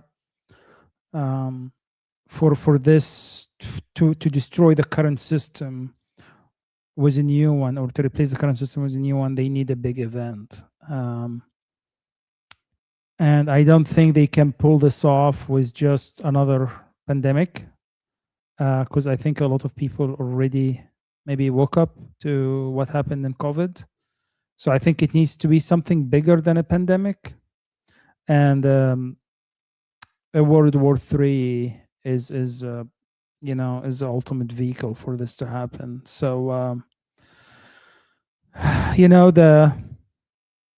optimist in me is hoping for the best, but the realist and the in me, seeing all the signs, as you say, it's pointing sadly to this direction because there's just no other exit. I think the empire is in decline, and the only way forward is for that new system to be ushered. And that's the best way they can do that. What I'm hoping is whatever plans they have and whatever happens, that we can come out with least amount of damage and that we're able to rebuild back. Oh, rebuild back better, I guess. Build it back better, baby. Build back better. Right? Like, what have we built back better thus far? Like, you know, I'm glad you said that because it's like I opened the show with the comparison, right? The juxtaposition between the uncertainty by design we're experiencing right now versus the uncertainty by design we experienced exactly 6 years and 3 days ago. Well, 4 days ago, now that it's March 15th here in Central Texas. But holy shit. Holy shit. Now we're seeing just open imperialism. Trump didn't even get permission from Congress for that. And they're using our tax dollars to kill kids on accident, ostensibly, I guess. Oh, yeah, man. So, yeah. So, anyway, so that's how I wanted to end it. And he ran so far away from the boiler room. I think the best meme I've seen today is I voted for a wall, not a war. Yeah. But I do, aside from everything, throughout all human history, there has always been wars. There has always been evil, and from rebels come new good things. That's why I'm saying, you know, whatever happens, I'm sure that something is going to rise. Maybe the first version of it might not be the best. We may have to I fight think our whole lives. But I do believe in the human spirit for fighting and evil, and usually goodness comes out after that. So fucking A, but dude. The spiritual strength is very important. And fucking A. Absolutely. And this, like, this kind of rushed paradigm shift, you know, they may think they have it all figured out. They thought they had the rushed paradigm shift figured out when they pushed us into the internet age, and then when they pushed us into the social media age, and then when they pushed us into the pandemic industrial complex age. But they were wrong at every point. Humanity has always found a way to try our best to stay connected, us, ourselves, amongst our friends and colleagues and family, to you, our audience out there. Like, we find ways, and they're going to open up a whole floodgate, a whole new paradigm, and we're going to have a whole new culture to deal with. And we're going to have the ramifications of the actions of our countries to deal with.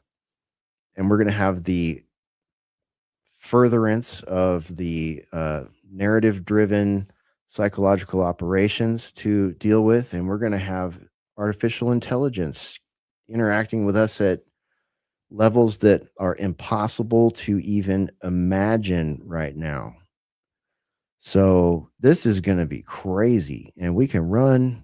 I ran as far away from this as I could, and it pulled me back in because I need a bank account, and I need to be able to get from point A to point B, and I need to be able to make fiat or UBI or whatever the fuck that we're going to be making next. So, you know what? Again, just trying to get my kicks in before the whole shit house goes up in flames, because it is going up in fucking flames. You can see it behind all three of our heads right now. But it's always a parallel system, always evolve, man. Yep. They can do whatever the fuck they want to do for digital control grid. Guess what? People are gonna go back to bargaining, right? And exposing, like, you know, we will fireside this show if we have to, right? Like, we will smoke signal the show. We will pigeon drop the show. We'll do whatever, like, new or high or low tech we need to do. That is what you can always bet on, is human ingenuity that no fucking AI can beat, the human spirit, and the soul that was put in that on us, right? That nobody can control if you don't give them the permission to. Exactly. It's a domination class versus the entirety of human spirit. All right. And they got us on our fucking heels right now. That's for sure. The domination class has the majority of us on our heels. But they've also lost the narrative with a vast percentage of us. And it has historically only taken a small percentage of the general population to stop satanic, evil, fucking corrupt, kleptocratic, disgusting fucking plans from coming to fruition. So that's our mission, humanity. You may accept it if you so choose. Thank you for your attention to this matter. This message will self-destruct in 30 seconds. And From the Mr. prison of the Pharaoh- social reject club. yeah, that's right. Yeah. All right, Pharaoh. I know you got to get out of here. We're 3 hours into the show. Cheers, guys. I love All you, right. and I'll see you later, man. Love you too, buddy. There he goes. Mystical Pharaoh punching out. Ruckus, do we have any matters we have not put our attention towards that we should? Nah. Yeah. I don't think so. All right. Let's rest our old bones then, dude. That's right. Rest in peace, William Milton Cooper. Quoting him, like it or not, everything is changing. The result will be the most wonderful experience in the history of man, or the most horrible enslavement that you can imagine. Be active or abdicate. The future is in your hands. And of course, we're still trying to figure out whether or not that was for an audience in a time that is, maybe it's too late, but I don't believe so. I believe in what Pharaoh was saying there. And of course, my usual quote from the same gentleman, Mr. Cooper: read everything, listen to everybody. Don't trust anything unless you can prove it with your own research. Considering the state of the world and AI and all the things we've discussed here, good luck with that. Thanks. I can't even find the button. I'm too busy laughing. Good luck with that. Thanks, Ruckus, man. We really love you and appreciate you, man. There he goes. All right. Well, ladies and gentlemen, another night in the boiler room. What can I say? Tonight we spent some time examining something that everyone can feel right now, even if they can't quite put their finger on it, that sense that the ground beneath the world is shifting again. And history tends to move in long stretches of relative calm, punctuated by moments of profound uncertainty. Remember tonight's show, Uncertainty by Design. Moments where the systems people rely on suddenly feel fragile. Does that resonate? Moments where the future becomes harder to predict. Moments where the decisions being made by powerful institutions begin to affect everyday life in ways that are, well, let's face it, impossible to ignore. And as we discussed tonight, we've already lived through one of those turning points in very recent memory. 6 years and 4 days ago, 3 days ago when the show started, the world changed almost overnight with the arrival of COVID 1984. I don't know about you, but I couldn't help but notice the ripple effects touched nearly every part of modern life. I mentioned them on the way in: supply chains, travel, economies, energy markets, public policy, social interaction. Look at the way people were turned against each other. Holy shit. Medical decisions. Look at the way those were, politically weaponized against people.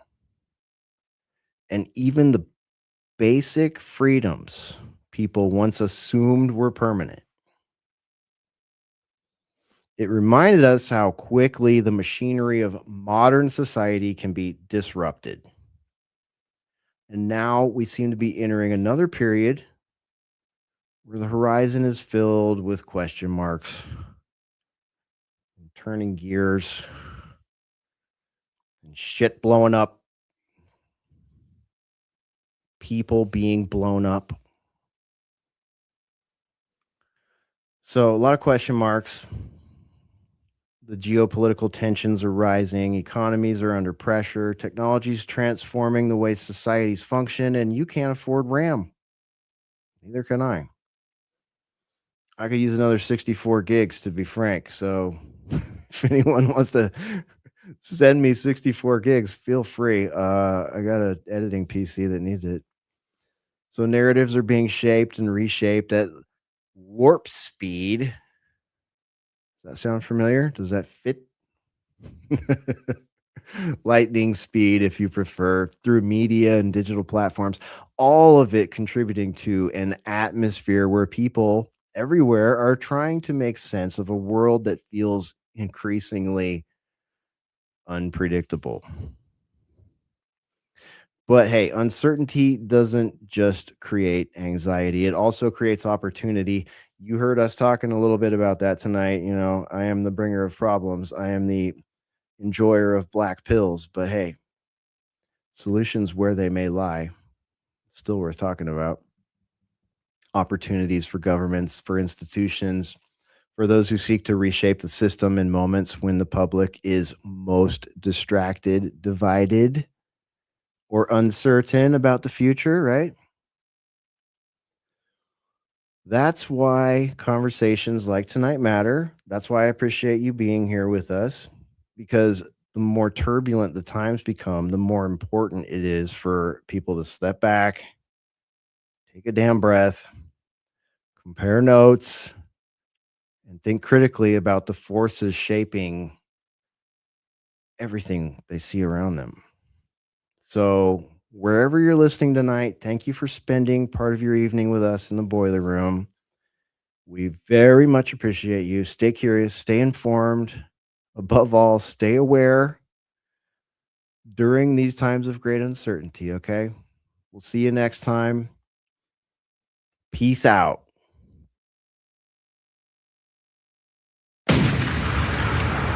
That's it.